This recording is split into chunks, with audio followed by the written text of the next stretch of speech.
ছোট লোকের বাচ্চা, তোর তো দেখছি অনেক সাহস বেড়েছে। একদিনেই তুই আমার বিছানায় বসে গেছিস। এই ছোট লোকের বাচ্চা, তোর সাহস হলো কি করে আমার বিছানায় বসার? নিজের বাপের জন্মের এরকম বিছানায় কখনো চোখে দেখেছিস? ফকিরের বাচ্চা ফকির, নেমে যা আমার বিছানা থেকে। আমার বিছানাটা নোংরা করে দিলি। দিশার কথাগুলো শুনে রাহুল বিছানা থেকে নেমে দাঁড়ায় আর দিশাকে উদ্দেশ্য করে বলে, আমাদের বিয়ে হয়ে গেছে, আর তাছাড়া আপনি এখন আমার বউ। আমরা তো স্বামী স্ত্রী। তাহলে এই বিছানায় বসলে কি হবে? বউ? My foot. তোর মতো চাকরের বউ হব আমি? কোন কারণে? মানে কি বলছেন কি আপনি? হ্যাঁ, ঠিকই বলেছি। তুই ভাবলি কি করে আমি তোকে স্বামী হিসেবে মেনে নেব? কি করে? তাহলে আমায় বিয়ে করলেন কেন?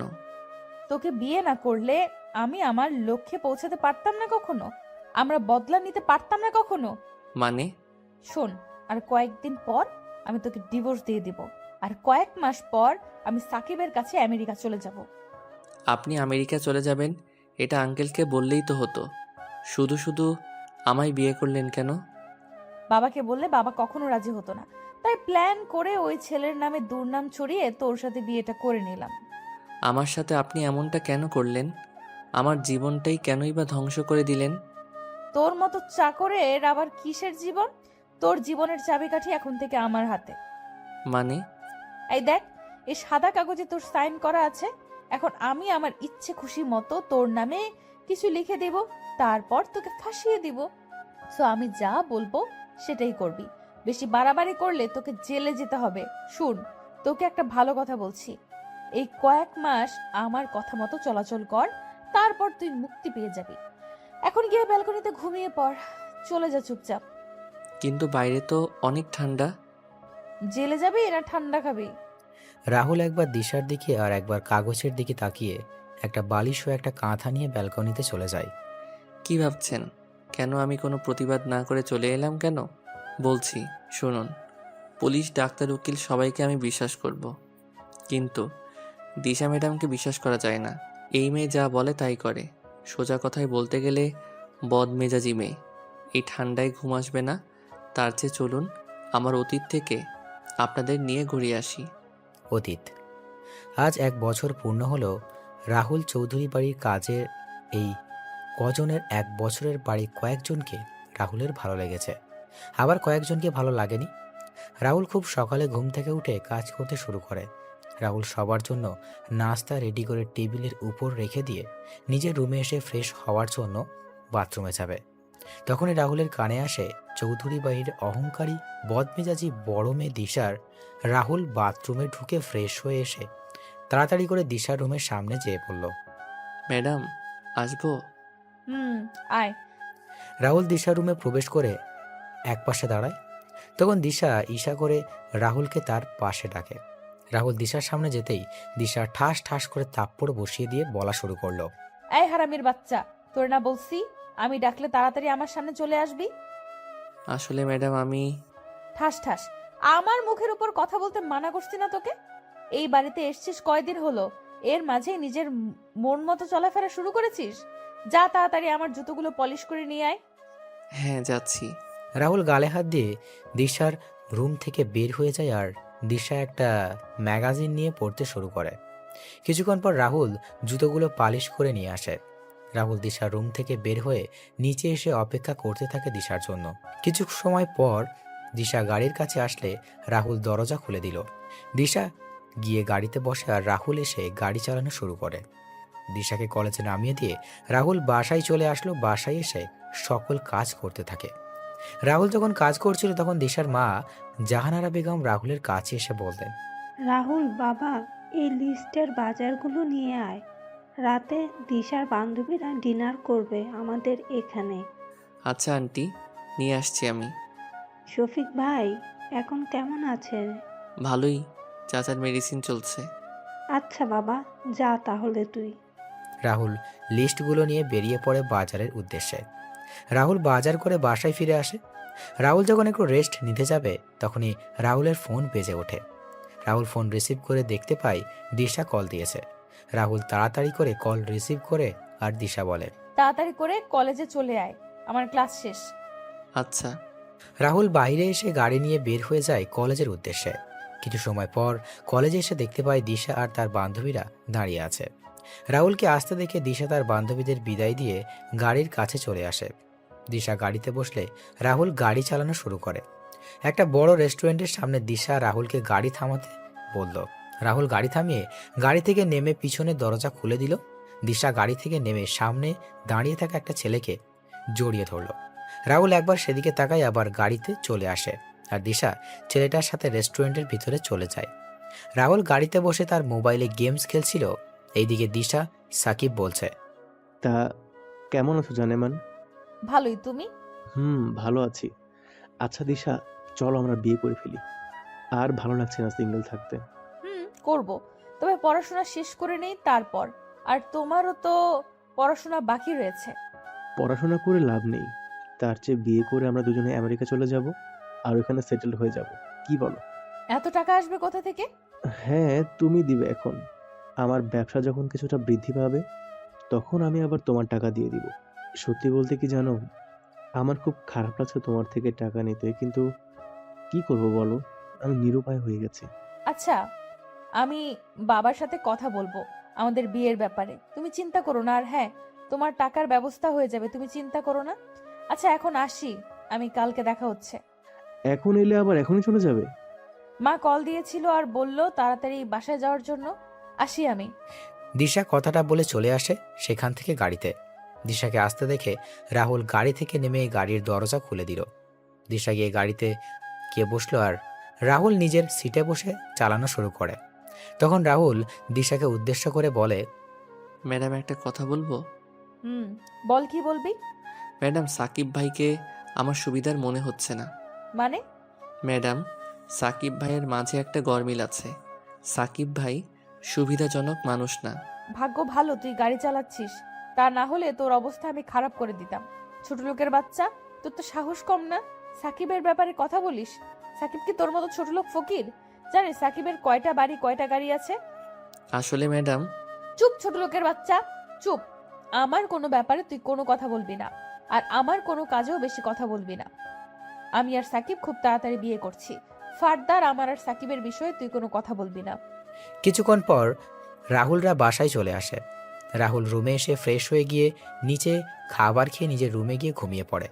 এবার চলুন আপনাদের গল্পের নায়ক রাহুল আর নায়িকা দিশার পরিচয় দিয়ে দিই। আমাদের গল্পের নায়ক রাহুল রাজ। রাহুলের বাবা মা গ্রামে থাকেন।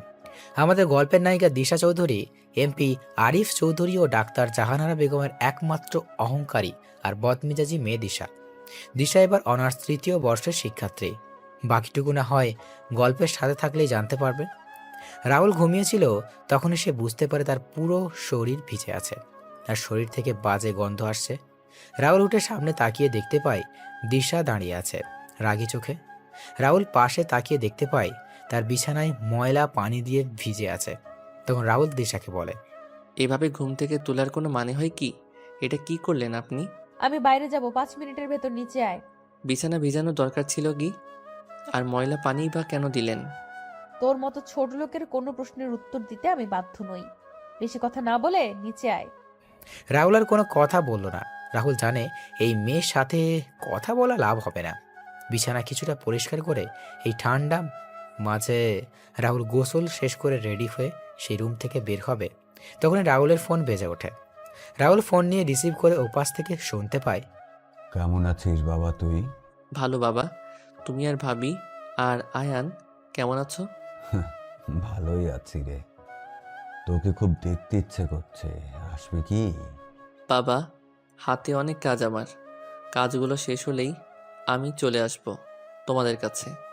রাহুল যখন বাবার সাথে কথা বলছিল তখন নিচ থেকে দিশার গলার স্বর শুনতে পায়।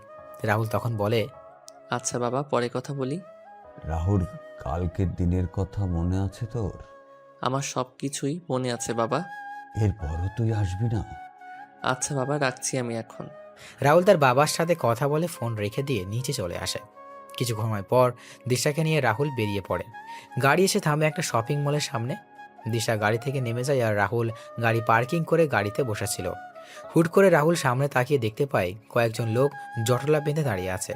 রাহুল গাড়ি থেকে নেমে সেখানে গিয়ে দেখতে পায় একজন বৃদ্ধ লোক রক্তাক্ত অবস্থায় মাটিতে পড়ে আছে। তখন লোকটিকে ধরে সবার উদ্দেশ্যে বলে, এই চাচার এমন অবস্থা হলো কি করে? একজন লোক মাটিতে পড়ে আছে আর আপনারা দাঁড়িয়ে দাঁড়িয়ে সেটা দেখছেন। কেউ কোনো কথা বলছে না। তখন রাহুল সিকিউরিটি গার্ডের সাহায্যে বৃদ্ধ লোকটিকে গাড়ির কাছে এনে তাড়াতাড়ি করে বৃদ্ধ লোকটা তার গাড়িতে তুলে দিয়ে গাড়ি ছোটালো হাসপাতালের দিকে। কিছু সময় পর হাসপাতালে পৌঁছে ডাক্তার বৃদ্ধ লোক দেখে তাড়াতাড়ি করে অপারেশন থিয়েটারে নিয়ে যায়। 40 মিনিট পর ডাক্তার অপারেশন থিয়েটার থেকে বের হয়ে রাহুলের সামনে এসে বলে, দেখুন, এই বৃদ্ধ চাচাকে অনেক বাজেভাবে আঘাত করা হয়েছে।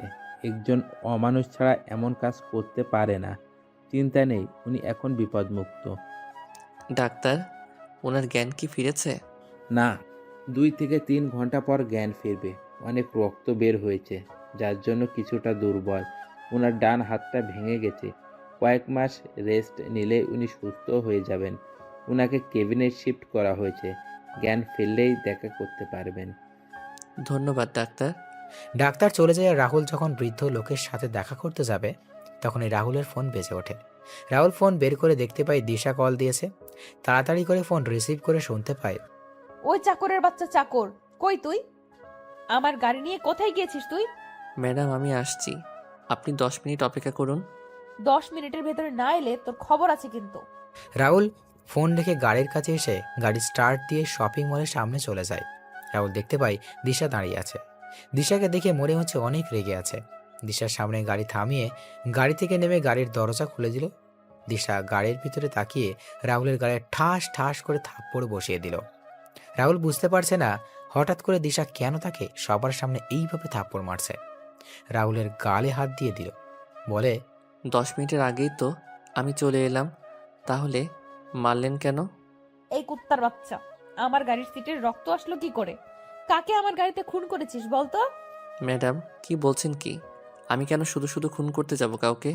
তাহলে আমার গাড়িতে রক্ত আসলো কি করে? আসলে ম্যাডাম, এই ফকিরের বাচ্চা, তুই কি আমার গাড়িকে পাবলিক গাড়ি পেয়েছিস? এই গাড়ির দাম জানিস তুই? তোর মতো 100 জন চাকরের জীবনের চেয়েও এই গাড়ির মূল্য অনেক বেশি। ম্যাডাম, কেউ বিপদে বা আঘাতপ্রাপ্ত হলে তাকে সাহায্য করা আমাদের সকলের দায়িত্ব। মানুষের জীবনের যে মূল্যবান আর কিছু নেই। চল বাসায়, আজকে তোর খবর আছে। দিশা কথাগুলো বলে গাড়ির সামনের সিটে বসে পড়ে আর রাহুল মাথা নিচু করে গাড়িতে এসে চালানো শুরু করলো।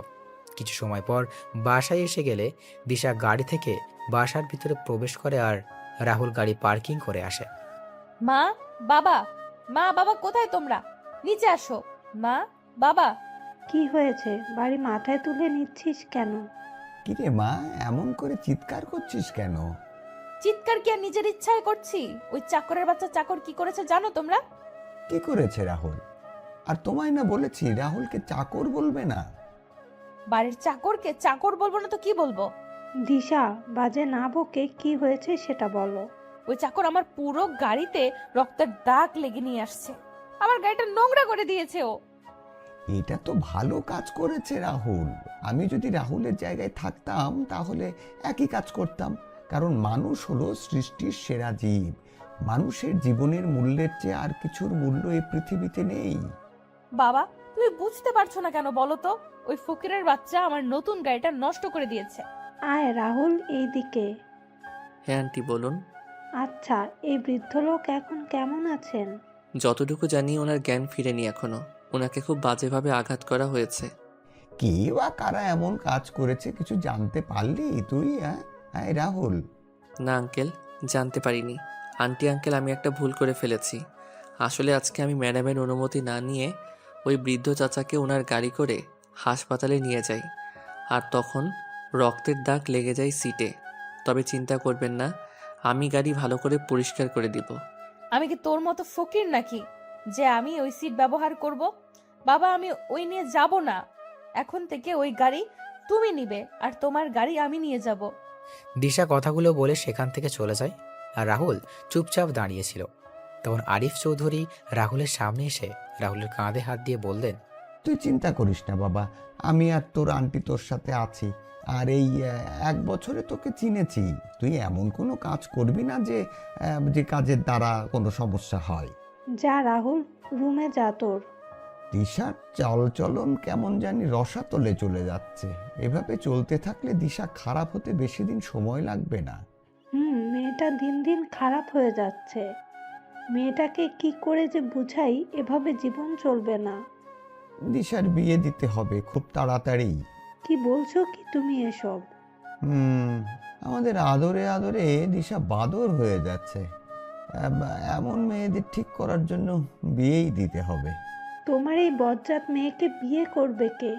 সেটা রাতে খাবার টেবিলেই না হয়। রাতের বেলা দিশা তার বান্ধবীদের সাথে রুমে বসে আড্ডা দিচ্ছিল, আর রাহুলও জাহানারা বেগম রান্নাঘরে কাজ করছে। তখন দিশা নিচ থেকে বলে যায়, মা, আমাদের জন্য চিকেন ফ্রাই আর চিকেন ললিপপ আমার রুমে পাঠিয়ে দাও তো।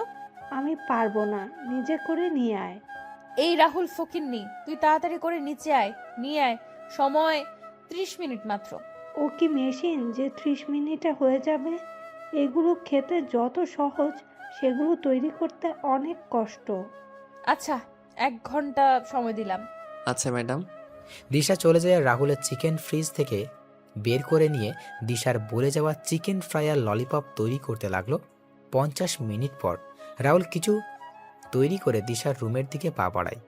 দিশা রুমের সামনে এসে কড়া নাড়ে, তখন দিশা বলে ভিতরে আসার জন্য। রাহুল ভিতরে গিয়ে খাবার ট্রেগুলো টেবিলে রেখে যেই চলে আসবে, তখনই দিশা বলে ওঠে, এই খাবারগুলো কি তোর মা আর বাবা আমাদের হাতে দিয়ে যাবে? মা বাবা দিবে কেন, আমি দিয়ে দিচ্ছি ম্যাডাম। রাহুল সবার হাতে খাবারের প্লেট দিয়ে রুম থেকে বের হয়ে যায়। নিচে এসে জাহানারা বেগমের সাথে রাহুল কাজে মন দিল। রাত 10টায় খাবার টেবিলে দিশা ও তার বান্ধবীরা বসে খাবার খাচ্ছে। তখন দিশার বান্ধবী মিথিলা বলে, আন্টি, আজকে চিকেন ফ্রাই আর ললিপপগুলো অনেক ভালো হয়েছে। সত্যি আপনার হাতে জাদু আছে বলতে হবে। হ্যাঁ, আসলে মিথিলা, ওইগুলো আমি তৈরি করিনি। তাহলে কে তৈরি করেছে? ওইগুলো রাহুল তৈরি করেছে। রাহুলের হাতে জাদু আছে বলতে হবে। কি, একজন ছেলে হয়ে এমন সুস্বাদু রান্না করতে পারে? এটা বলতে পারো গড গিফটেড রাহুলের। আমার বাসার কাজ আমার থেকে রাহুল বেশি করে। খাওয়া দাওয়া শেষ করে মিথিলা সবার থেকে বিদায় নিয়ে বাইরে চলে আসে। মিথিলা দিশাকে উদ্দেশ্য করে বলে, দিশা, সত্যি তোরা অনেক লাকি রে, এমন একজন মানুষ পেয়েছিস। লাকি না ছাই। সত্যি বলছি রে, ছেলেটা যেমন দেখতে তেমনই কাজেরও। ছেলেটাকে দেখে তো ক্রাশ খেয়ে গেলাম, সত্যি। আরে ও আমার বাসার চাকর, এটা তোর মাথায় ঢুকেনি? চাকর হলে কি হলো? এইরকম ছেলে পেলে তো আমি ছেলেটাকে বিয়ে করে বসে থাকতাম, আর বাসার সকল কাজ ওকে দিয়ে করাতাম, তবে চিন্তা নেই। কি বলছিস কি? তোর কি সব গেছে মিথিলা? সময় হলেই বুঝতে পারবি। আসি রে। মিথিলা চলে যায়। দিশা বাসায় এসে দেখতে পায় রাহুল আর তার বাবার কথা বলছে। তখন দিশা তার বাবার সামনে এসে বলে, বাবা, কি নিয়ে কথা বলছো তুমি ওই ফকিরের সাথে? দিশা, নিজের ব্যবহার ঠিক করো তুমি। কি কথা বলছো বললে না তো বাবা? কালকে তোমায় দেখতে আসছে, তারই কথা বলছি আমি। কি দেখতে আসছে মানে? তোমার বিয়ের কথাবার্তা চলছে। অনেকদিন নিজের মতো করে ঘোরাঘুরি তো করলে, এবার স্বামী সংসারের দিকে মনোযোগী হও। না, এটা হবে না। কেন হবে না? আর কত বাউন্ডুলের মতো ঘোরাঘুরি করবে তুমি? মা, বাবা, আমি একজনকে পছন্দ করি আর তাকেই বিয়ে করতে চাই। তুমি যাকে পছন্দ করো তার নাম হলো সাকিব খান। সে একজন মেয়েবাজ এবং জুয়ারি। সে তোমার থেকে মিথ্যে বলে অনেক টাকা নিয়েছে এবং সামনে আরো নেবে। বাবা, তুমি ওর নাম জানলে কি করে? তুমি একজন এমপির মেয়ে, এটা ভুলে যেও না কখনো দিশা। বাবা, আমি সাকিবকে ছাড়া কাউকে বিয়ে করব না।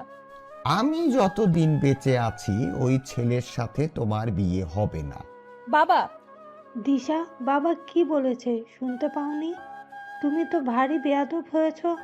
মা আর বাবার সাথে কেমন করে কথা বলতে হয় সেটা ভুলে গিয়েছো দেখছি। মা। কালকে থেকে তোমার বাইরে যাওয়া বন্ধ বলে দিলাম দিশা। বেশি বাড়াবাড়ি করলে কাজী ডেকে বিয়ে দিয়ে দেবো কিন্তু। ধুর, ভালো লাগে না। দিশা তার রুমে চলে যায়।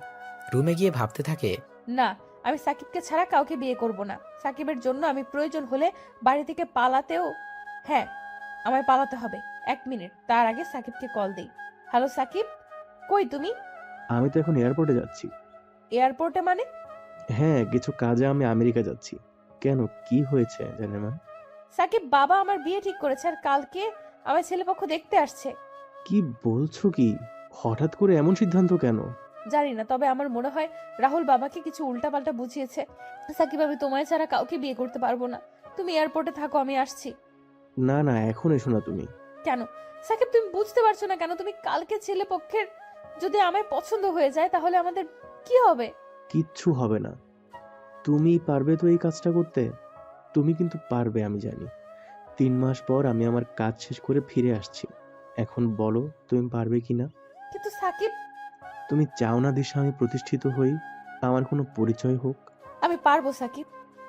দিশা ফোন রেখে নিচে এসে তার মা বাবাকে উদ্দেশ্য করে বলে ওঠে, মা বাবা, আমি রাজি।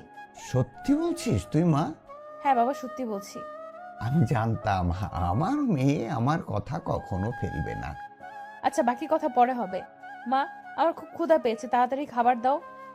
দিচ্ছি, আয় তোরা। রাহুল, তুইও আয়। আন্টি। রাহুল রান্নাঘরে জাহানারা বেগমের সাথে সকল খাবার নিয়ে এসে টেবিলে রাখছে। তখন জাহানারা বেগম বলেন, যা রাহুল, টেবিলে বস, আমি খাবার নিয়ে আসছি। মনে মনে বললাম, টেবিলে বসি। আমি আর আপনার মেয়ে আমার হাবি গোষ্ঠীকে নিয়ে কথা বলুক, দরকার নেই, আমি পরে খেয়ে নিব। কিরে রাহুল, আয় টেবিলে বস। না আঙ্কেল, আপনারা খান, আমি একটু পরে খেয়ে নিব। বললাম না বসতে রাহুল। আরিফ চৌধুরী জাহানারা বেগম রাহুলকে তাদের সাথে জোর করে বসিয়ে দিলেন। রাহুল তাদের সাথে টেবিলে বসতে চায়নি। দিশা তার মা আর বাবাকে উদ্দেশ্য করে বলে, মা বাবা, তোমরা কি শুরু করেছো বলো তো? বাড়ির চাকরকে নিয়ে এত আদিক্ষেতা কেন দেখাচ্ছ? ও বাড়ির বাকি চাকরদের সাথে বসে খাবার খাবে, তাহলে কেন আমাদের সাথে টেবিলে বসিয়েছো? তোমাকে না বলেছি দিশা রাহুলকে বাড়ির চাকর বলবে না? দিশা, হচ্ছেটা কি? চুপচাপ বসে খাবার খাও, কোনো কথা বলবে না। আমি এর সাথে এক টেবিলে বসে খাবার খাবো না। আচ্ছা ম্যাডাম, আপনি খাবার খেয়ে নেন, আমি টেবিল ছেড়ে দিচ্ছি। আমি এখানে খাবো না, আমি গেলাম। এখন কেন খাবি না? ছেলেটা তো তার খাবার নিয়ে টেবিল থেকে চলে গেছে। আমার খাবার রুমে পাঠিয়ে দাও, আমি রুমে খেয়ে নিব। কথাগুলো বলে দিশা রুম থেকে চলে যায় আর রাহুল নিজের খাবার নিয়ে চলে যায়। খাওয়া দাওয়া করে রাহুল তার রুমে ঘুমিয়ে যায়। পরের দিন সকালে রাহুল ঘুম থেকে উঠে বেরিয়ে যায় গাড়ি নিয়ে হাসপাতালে। সেখানে গিয়ে ডাক্তারের সাথে কথা বলে চলে যায় বৃদ্ধ চাচার সাথে কথা বলতে তার কেবিনে। রাহুল কেবিনে গিয়ে চাচার উদ্দেশ্যে করে বলে ওঠে, চাচা, কেমন আছেন আপনি এখন? ভালোই বাবা, হয়তো তোমার জন্য মৃত্যুর দরজা থেকে ফিরে এলাম বাবা। আচ্ছা চাচা, আপনার এই অবস্থা হলো কি করে? সে আবার পোড়া কপাল বাবা। চাচা, আমি তো আপনার ছেলের মতো, কি হয়েছে আমায় বলুন। রাহুল কথা শুনে বৃদ্ধ লোকের চোখের কোণ ভিজে ওঠে। রাহুল চাচার চোখের জল মুছে দিয়ে চাচার দিকে তাকিয়ে তখন চাচা রাহুলকে বলেন, বাবারে, আমি একজন বীর মুক্তিযোদ্ধা। অনেক সংগ্রাম করে এই দেশকে শত্রুমুক্ত করেছিলাম, কিন্তু দেশের ভিতরে যে এত শত্রুর বংশধরেরা থেকে যাবে এটা কখনো ভাবিনি। মানে চাচা, কি হয়েছে বলুন তো। বাবা, সরকার থেকে আমায় একটা বাড়ি আর কিছু জমি দিয়েছিল। আমি বউ, ছেলের বউ নিয়ে আমার জীবন ভালোই চলছিল, কিন্তু আমার ভালো জীবনটা কালো জীবনে পরিণত হয়। একদিন কয়েকজন লোক এসে বলে আমার এই বাড়ি আর জমিগুলো তাদের নামে লিখে দিতে। আমি তাদের মানা করে দেই। এভাবে সপ্তাহের পর সপ্তাহ ওরা এসে আমাদেরকে বাড়ি ছেড়ে দেওয়ার জন্য বলতো, আর আমরা ওদের কারণেও অতিষ্ঠ হয়ে উঠি। আমার ছেলে সালাম ওদের বিরুদ্ধে থানায় মামলা করতে যায় এবং মামলা করে বাসায় চলে আসে। পরের দিন সকালে ওই লোকগুলো এসে আমাদের গ্রামের সমস্ত লোকের সামনে আমার ছেলে, আমার স্ত্রী আর আমার 5 মাসের অন্তঃসত্ত্বা স্ত্রীকে জোর করে বের করে দেয়। আমরা কোনো উপায় না পেয়ে থানায় চলে যাই। থানার বড় অফিসারকে সব কথা বলে যাতে, তবে উনি উল্টো আমাদেরকে বলে দেয় যে সেই লোকগুলোর কথা যাতে মেনে নিই। কিন্তু আমি আর আমার পরিবারের সবাই ছিল আমার সিদ্ধান্তের সাথে একমত। আমি ওদের কথা মেনে নিলে আমার পরিবার নিয়ে রাস্তায় বসতে হবে। আমি কোনো উপায় না পেয়ে আবার বাড়িতে ফিরে আসি। বাড়িতে আসতেই দেখতে পেলাম লোকগুলো বসে আছে সেখানে। আমি তাদের অনেক অনুরোধ করলাম, কিন্তু তারা শোনেনি। তারপর আমরা ওদের স্যারের সাথে কথা বলতে চাই। তখন ওরা আমাদের নিয়ে যায় ওদের স্যারের সামনে। আমি ওদের স্যারকে সবকিছু খুলে বলি, অনেক আশা নিয়েই কথাগুলো বলি, যেন উনি শুনলে আমাদের দয়া করবেন। কিন্তু ওই স্যার আমাদের অনেক খারাপ কথা বলেছে। এসব শুনে আমার ছেলে সালাম গিয়ে ওই স্যারের কলার টেনে ধরে রাগান্বিত কণ্ঠে কিছু কথা বলে। ওই কথাগুলো শুনে আমার ছেলেকে আমাদের চোখের সামনে গুলি করে হত্যা করে। সেদিন ওই আমার ছেলেকে হারিয়ে আমার পুরো পৃথিবী থমকে যায়। আমাদের এবং আমার ছেলের লাশ ওরা রাস্তায় এনে অনেক কিছু করার চেষ্টা করে। যখন কোনো উপায় পেলাম না, তখন একটা গাড়ি ঠিক করে ছেলের লাশ নিয়ে রওনা দিলাম গ্রামের দিকে। মাঝ রাস্তায় আমার ছেলের বউ অজ্ঞান হয়ে যায়, আর গাড়িতে কোনো পানি ছিল না। আমি পানি কেনার জন্য একটা দোকানে যাই। পানি নিয়ে যখন দোকান থেকে বের হই, তখন দেখতে পাই দুটো ট্রাক এসে ওই গাড়িতে ধাক্কা মেরে এবং গাড়িটা খাদে পড়ে আগুন ধরে যায়। একদিনে আমি আমার পরিবারকে হারিয়ে ফেলি, শুধু একজন মানুষের জন্য। কোনো উপায় না পেয়ে আমি ঢাকা চলে আসি শুধুমাত্র আমাদের প্রধানমন্ত্রীর কিছু কথা জিজ্ঞেস করার জন্য। আমি প্রধানমন্ত্রীর বাসভবন থেকে কিছুটা দূরে ভিক্ষা করি আর প্রধানমন্ত্রীর দেখা পাওয়ার জন্য অপেক্ষা করতে থাকি। আজকে এদিকে আসছিলাম, কিন্তু হঠাৎ করে কোনো কথা ছাড়াই কিছু লোক এসে আমায় মারতে শুরু করে। এখন সৃষ্টিকর্তাই আমার শেষ ভরসা। বৃদ্ধ লোক কথাগুলো বলে বোকা কান্না করতে লাগলেন। রাহুল সব শুনে বৃদ্ধ লোককে কাঁধে হাতে রেখে বৃদ্ধ লোকটিকে শান্ত করার চেষ্টা করে। আর রাহুলও সান্ত্বনা দেওয়া ছাড়া আর কিছুরও করার নেই। রাহুল যখন চলে আসবে, তখন রাহুল আবার বৃদ্ধ লোকের কাছে গিয়ে বলে ওঠে, চাচা, ওই স্যারের নাম কি?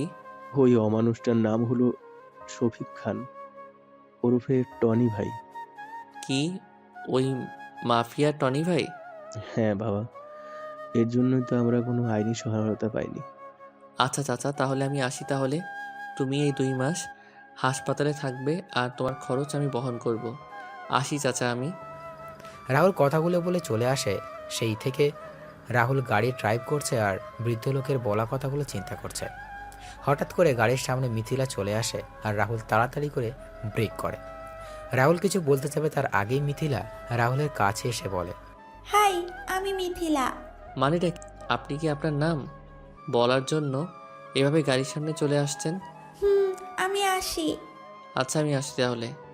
আরে কই যাও? আমায় নিয়ে যাও। কোথায় যাবেন আপনি? বাসায় যাব তোমার সাথে। আমি কি আপনারা চিনি যে আপনি আমার সাথে যাবেন? সে কি, কালকে তুমি আমায় দিশার রুমে দেখোনি? আমি দিশার বেস্ট ফ্রেন্ড মিথিলা। ও আচ্ছা, আসলে আমি তেমন মেয়েদের সাথে কথা বলি না। তা আপনি কোথায় যাবেন? তোমাদের বাসায়। আমাদের বাসায় কেন যাবেন? দিশা কল দিয়ে বলল যাওয়ার জন্য, তাই। আচ্ছা, তাহলে উঠুন গাড়িতে। মিথিলা গাড়িতে উঠে গেলে রাহুল গাড়ি চালানো শুরু করলো। গাড়ির ভিতর আর কেউ কোনো কথা বলেনি। সবকিছু রাহুল এসে বাসায় পৌঁছে যায়। রাহুল গাড়ি রেখে বাসায় চলে আসে। রাহুলকে আসতে দেখে আরিফ চৌধুরী রাহুলকে ডেকে বললেন, রাহুল, তুই বাজার থেকে এই লিস্টে লেখা জিনিসগুলো নিয়ে আয় বাবা, হ্যাঁ? আর ওই এইদিকে অনেক কাজ বাকি আছে কিন্তু। আচ্ছা, আমি নিয়ে আসছি আঙ্কেল। রাহুল লিস্ট নিয়ে বাজারে রওনা দিল। এইদিকে কেউ কাউকে কল দিয়ে বলছে, বস, শিকার পেয়ে গেছি এবং লক করে দিয়েছি, এখন কি করব? পিছনে আর বুঝতে পেরেছিস তো? হ্যাঁ বলে ফোন কেটে দিল। এদিকে রাহুল বাজারে এসে লিস্টের সকল জিনিসগুলো নিয়ে নিল। রাহুল গাড়ি চালিয়ে কিছু দূর আসার পর গাড়ি ব্রেক করে রাহুলের সামনে তাকিয়ে দেখতে পায় কতগুলো লোক মুখে কাপড় বেঁধে হাতে লাঠি নিয়ে দাঁড়িয়ে আছে। রাহুল গাড়ির গ্লাস নামিয়ে বলে, কি ব্যাপার ভাইরা, এভাবে রাস্তা আটকানো মানে কি? রাস্তা থেকে সরে যান, বাসায় যেতে হবে। লোকগুলো রাহুলের কথা শুনতে হেসে শুরু করলো। তখন রাহুল আবার বলে, কি হলো ভাইরা, রাস্তা থেকে সরে যান, আমি যাব। সময় মতো জিনিসগুলো নিয়ে না গেলে আমায় অনেক কথা শুনতে হবে। লোকগুলো এবার গিয়ে এসে রাহুলকে গাড়ি থেকে টেনে বের করে নিয়ে রাস্তার পাশে থাকা একটা গাড়িতে করে নিয়ে আর রাহুলকে কোনো কথা ছাড়াই মারতে শুরু করলো। রাহুল চেষ্টা করে পারছে না নিজেকে ওদের থেকে বাঁচানোর জন্য। একজনের পর একজন রাহুলকে আঘাত করেই যাচ্ছে। আর হুট করে কেউ রাহুলের মাথায় বাড়ি কিছু দিয়ে আঘাত করে আর রাহুল মাথায় হাত দিয়ে মা গো বলে চিৎকার দিয়ে বসে পড়ে। আমি মাথায় হাত দিয়ে দেখতে পেলাম মাথা দিয়ে রক্ত পড়ছে। আমি মাটিতে হাঁটু গেড়ে মাথায় হাত দিয়ে বসে আছি। লোকগুলো আমার সামনে আসে। দুইটা ছেলে আমার বাম পাশ ও ডান পাশ থেকে জ্বলন্ত দুইটা রড আমার দুই হাতে ঢুকিয়ে দেয়। আমি ব্যথায় চিৎকার দিয়ে উঠি, ও মা, মা গো! একে তো ব্যথায় ব্যথা করছে, সাথে আমার দুই হাতে জ্বলন্ত ও বড় রড ঢুকিয়ে দিয়েছে। আমার যন্ত্রণা যেন বেড়ে যাচ্ছে। আমার চোখ বন্ধ হয়ে আসছে। চোখ বন্ধ হওয়ার আগে আমি দেখতে পেলাম দিশা ম্যাডাম আমার দিকে হাসতে হাসতে এগিয়ে আসছে। এক সময় আমার চোখ দুটো বন্ধ হয়ে যায় আর আমি মাটিতে লুটিয়ে পড়ি। দিশা এসে রাহুলের জ্ঞানহীন শরীরের উপর পা দিয়ে বলে ওঠে, বলেছিলাম ফকিরের বাচ্চা, তোকে আমার ব্যাপারে কথা বলতে আসবি না, কিন্তু তুই শুনলি না আমার কথা। এবার বুঝ আমার কথা না শোনার পরিণাম কি হয়। দিশা কথাগুলো বলে রাহুলের জ্ঞানহীন দেখে লাথি দিয়ে তার লোকেদের নিয়ে চলে যায়। এদিকে আরিফ চৌধুরী রাহুলকে কল দিয়ে যাচ্ছেন, কিন্তু কেউ রিসিভ করছেন না। এইদিকে ছেলেপক্ষ চলে আসে দিশাকে দেখতে। আরিফ চৌধুরীও ব্যস্ত হয়ে পড়েন তাদের সাথে। আমি চোখ খুলে দেখতে পেলাম একটা বেডে শুয়ে আছি। চারপাশে তাকিয়ে ভালো করে তাকিয়ে দেখলাম আমার পাশের বেডে সেই বৃদ্ধ চাচা আমার দিকে তাকিয়ে আছেন। কি রে বাবা, এখন কেমন লাগছে তোর? ভালো লাগছে। মাথায় প্রচণ্ড ব্যথা করছে, হাত নাড়াতে গিয়েও হাত নাড়াতে পারলাম না। হাতেও ব্যথা করছে প্রচুর। আশ্চর্যের বিষয় হলো আমি আমার শরীরে প্রচণ্ড ব্যথা অনুভব করছি, যা কাউকে বলে বোঝাতে পারবো না। তোর এই অবস্থা কি করলো বাবা? আর একটু হলে তো তোর দুই হাত একেবারের জন্যই হারিয়ে ফেলতি, নিজের প্রাণটাও তো হারিয়ে ফেলতে পারতি। আচ্ছা চাচা, আমি এখানে আসলাম কি করে? জানি না, তবে সেটা ডাক্তার বলতে পারবে। রাহুল আর বৃদ্ধ চাচা যখন কথা বলছিল তখনই ডাক্তার কেবিনে প্রবেশ করে। ডাক্তার রাহুলের কাছে এসে রাহুলকে পরীক্ষা করে বলেন, তোমাকে প্রথমে দেখে তো খুব ভয় পেয়ে গিয়েছিলাম, তা এখন কেমন লাগছে তোমার? ভালোই ডাক্তার, তবে আমার শরীরের প্রচণ্ড ব্যথা করছে। আচ্ছা, ও হ্যাঁ, এই নাও তোমার ফোন। আঙ্কেল নামে একটা নাম্বার থেকে কয়েকবার কল এসেছিল, তারপর আমি কল রিসিভ করে তোমার অবস্থা ওনাদের জানিয়ে দেই। হয়তো কিছু সময় পর ওনারা চলে আসবেন। ডাক্তার, আমি এখানে আসলাম কিভাবে? আমি যখন আমার বাসায় যাচ্ছিলাম তখন তোমার অচেতন ও রক্তাক্ত অবস্থায় রাস্তার পাশে পড়ে থাকতে দেখি, তারপর তোমার এখানে নিয়ে আসি। আচ্ছা, এই অবস্থা হলো কি করে তোমার? আসলে রাস্তায় আমি কয়েকজন ছিনতাইকারীর হাতে পড়ি আর তাদের সাথে হাতাহাতির এক পর্যায়ে এমন হয়। তাই বলে তোমার হাতে জ্বলন্ত রড ঢুকিয়ে দেবে? এটা আমার বিশ্বাস হচ্ছে না। সাথে তোমার তো খুব বিষাক্ত বিষ দেওয়া হয়েছিল, যা মানবদেহে খুব তাড়াতাড়ি ছড়িয়ে পড়ে। তবে তোমার ভাগ্য ভালো যে তুমি এই যাত্রায় বেঁচে গিয়েছো। আচ্ছা, আমার ঠিক করে বলো তো কি হয়েছে তোমার সাথে? ডাক্তার, সত্যি তো বললাম। আপনাকে মিথ্যা বলে লাভ কি আমার? আপনি বলুন, কেউ কি ইচ্ছে করে নিজের এতটা ক্ষতি করবে? আর বিষের ব্যাপারটা তো আমার অজানা। কেবিনে তখন প্রবেশ করেন আরিফ চৌধুরী, জাহানারা বেগম, দিশা আর মিথিলা। আরিফ চৌধুরী ডাক্তারকে বলেন, ডাক্তার, এখন রাহুল কেমন আছে? স্যার, চিন্তার কোনো কারণ নেই। রাহুল এখন বিপদমুক্ত। তবে আর কিছুক্ষণ পর রাহুলের সাথে দেখা হলে রাহুলের হাত দুটো কেটে ফেলতে হতো। হয়তো রাহুল আমাদের মাঝ থেকে, বুঝতেই পারছেন তো। কি বলছেন কি ডাক্তার আপনি? হ্যাঁ ম্যাডাম, আমি ঠিক বলছি। কারণ ছেলেটার দুই হাতে কারা যেন জ্বলন্ত রড ঢুকিয়ে দিয়েছে।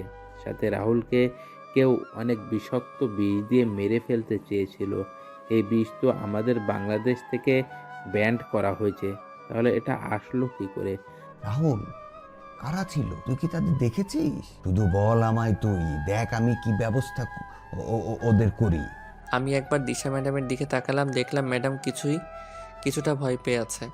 ম্যাডাম একবার আর চোখে আমার দিকে আর একবার আঙ্কেলের দিকে তাকাচ্ছে। কি রে রাহুল, তোর আঙ্কেল তোকে কি জিজ্ঞাসা করছে বলবি তো? আসলে আঙ্কেল আন্টি ওদের মুখে কাপড় বাঁধা ছিল, আমি ঠিক করে দেখতে পাইনি। আচ্ছা আচ্ছা, আমি দেখছি। হ্যাঁ ডাক্তার, আপনি রাহুলকে কোথায় পেয়েছিলেন? আমি রাহুলকে ওই বাইপাস রাস্তার পাশে অজ্ঞান অবস্থায় পেয়েছিলাম। আঙ্কেল বাদ দাও না, যা হওয়ার সেটা হয়ে গেছে তো। তুই বুঝতে পারছিস না? আর একটু হলেই তো তোর কত বড় ক্ষতি হয়েছে তো। দিশা রাহুলের কথা শুনে বেশ অবাক হয়ে যায়। দিশা মনে মনে বলছে, আমরা তো রাহুলকে মেরে ওই বাড়িতে ফেলে রেখেছিলাম, তাহলে বিষ দিল কে রাহুলকে? আর কে করতে চাইছে এমনটা? তাহলে কি কেউ আমাকে ফাঁসানোর চেষ্টা করছে? কে করবে এমনটা? থুর ছাই। যাই হোক, রাহুল মরলেই তো আমার লাভ। ডাক্তার আর আরিফ চৌধুরী বাইরে চলে যান। মিথিলা একবার রাহুলের দিকে আর একবার দিশার দিকে তাকিয়ে রাহুলের পাশে গিয়ে কানে কানে বলে, তা ছিনতাইকারী কি শুধু ছেলে ছিল, না সাথে মেয়েও ছিল? মানে? বলেছি যে ছিনতাইকারী কি শুধু ছেলে ছিল, না সাথে মেয়েও ছিল? মেয়ে হতে যাবে কেন? ছেলেই তো ছিল। ও আচ্ছা, আমি আরো ভাবলাম। কি ভাবলেন? কিছু না। দিশা কিছুক্ষণ চলে যায় বাসায়। রাহুল জাহানারা বেগমকে উদ্দেশ্য করে বলেন, আন্টি আজকে কি ছেলেপক্ষ এসেছিল ম্যাডামকে দেখতে? হ্যাঁ এসেছিল, আর দিশাকে তাদের পছন্দ হয়েছে। 15 দিন পর দিশার বিয়ে ঠিক করা হয়েছে, কিন্তু এখন দেখছি বিয়ে পিছিয়ে দিতে হবে। কেন আন্টি, বিয়ে পিছিয়ে নেবেন কেন? তোর এই অবস্থা, তোর শরীর ঠিক হলেই দিশার বিয়ে হবে। তোর এই অবস্থায় বিয়ে হবে কি করে? তুই ছাড়া আমাদের সব দিক কে খেয়াল রাখবে বল? তোর আঙ্কেলের অবস্থা এখন বেশি ভালো না, সব দিক দেখাশোনা কে করবে? তুই রেস্ট নে, আমি আসছি, দেখি ডাক্তার কি বলে।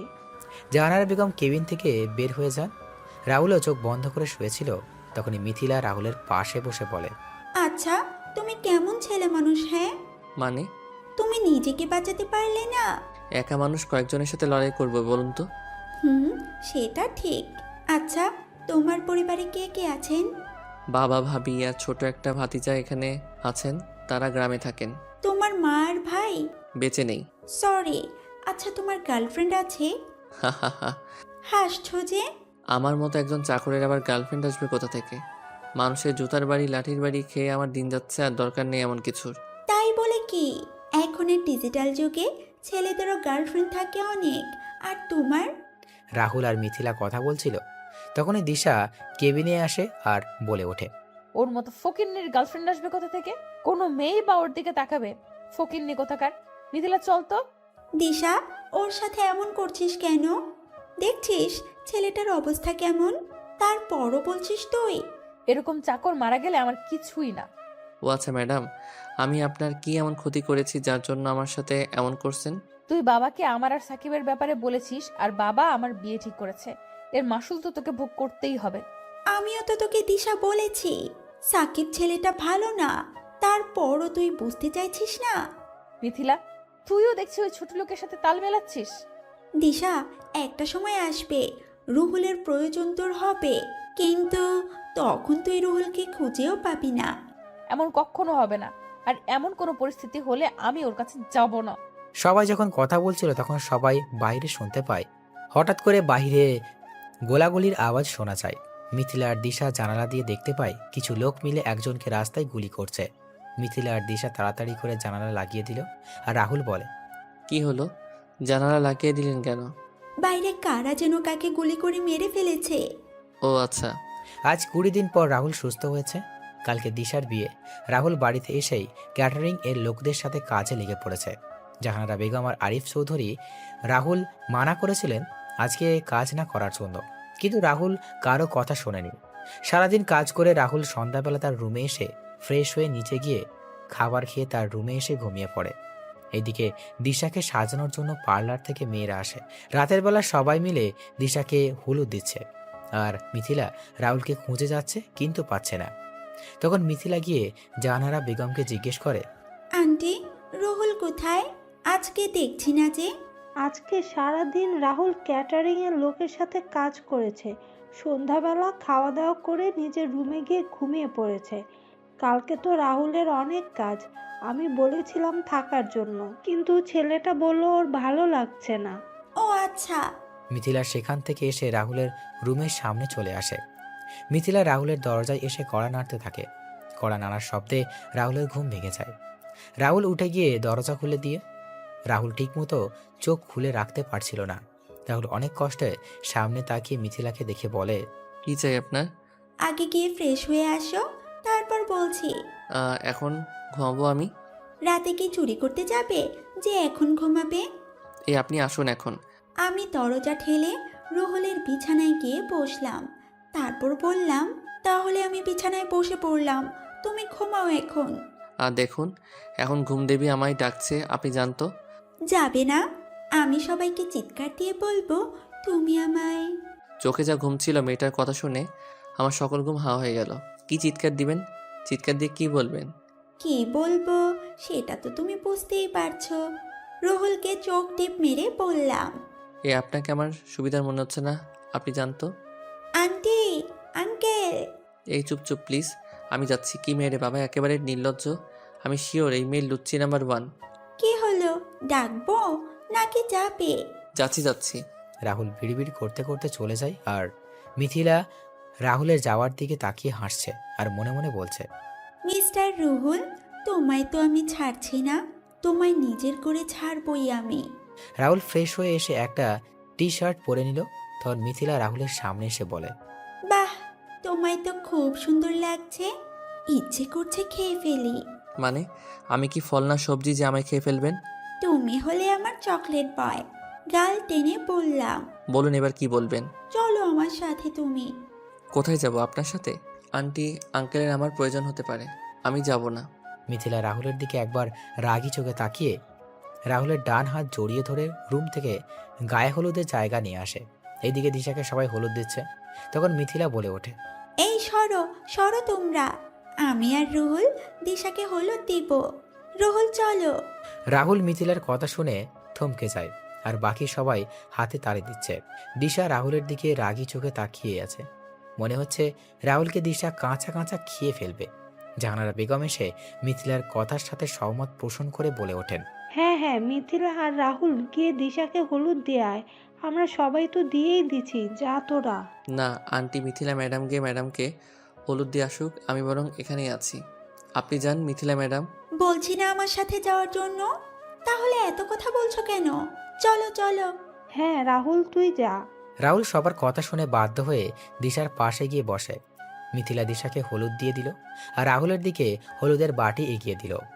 রাহুল একবার দিশার দিকে আর একবার হলুদের বাটির দিকে তাকাচ্ছে। রাহুল বাটি থেকে একটু হলুদ নিয়ে কাঁপা কাঁপা হাতে দিশার গায়ে লাগিয়ে দিল আর সুযোগ বুঝে মিথিলা রাহুলের গায়ে হলুদ লাগিয়ে দিল। রাহুল তাড়াতাড়ি করে সেখান থেকে এসে তার রুমে চলে যায়।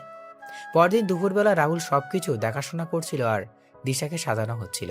হঠাৎ করেই রাহুল বাসার ভিতর থেকে অনেক চেঁচামেচির আওয়াজ শুনতে পায়। রাহুল তাড়াতাড়ি করে বাসার ভিতরে এসে দেখতে পায় সবাই মাথা নিচু করে বসে আছে আর আঙ্কেল কাউকে ফোনে হুমকি দিচ্ছে। রাহুল আন্টির দিকে তাকিয়ে দেখতে পায় আন্টিও কান্না করছে। রাহুল আন্টির কাছে গিয়ে বলে, আন্টি কি হয়েছে, তুমি কান্না করছো আর আঙ্কেল এইভাবে চিৎকার করছে? দিশার সাথে যে ছেলেটার বিয়ে ঠিক হয়েছে, সেই ছেলেটা নাকি আরেকটা বিয়েও আগে করেছিল। এখন কি হবে বুঝতে পারছি না। আমার মেয়েটার জীবনটা ধ্বংস হয়ে যাবে। আমার মেয়েটার গায়ে কলঙ্কের দাগ লেগে গেল বুঝি। রাহুল কি বলবে বুঝতে পারছে না। হঠাৎ করে আরিফ চৌধুরী কথা বলা অসহায় বুকে হাত দিয়ে বসে পড়লে। রাহুল তখন আরিফ চৌধুরীকে গিয়ে ধরে আর বললেন, আঙ্কেল তুমি এত হাইপার হচ্ছ কেন? ম্যাডামের জন্য আমার ছেলে দেখা হবে, আবার ম্যাডামের বিয়ে হবে। তুমি বরং রেস্ট নাও এখন। এই আপনারা সবাই এখন আসুন, আঙ্কেল আর আন্টিকে একটু একা থাকতে দিন। না, সবাই কোথাও যাবে না, সবাই এখানে থাকবে, আমি আসছি। কিন্তু আঙ্কেল। আরিফ চৌধুরী কোনো কথা না বলে তার ফোন নিয়ে বাসার বাইরে চলে যান। বাসার ভিতর নীরবতা বিরাজ করছে।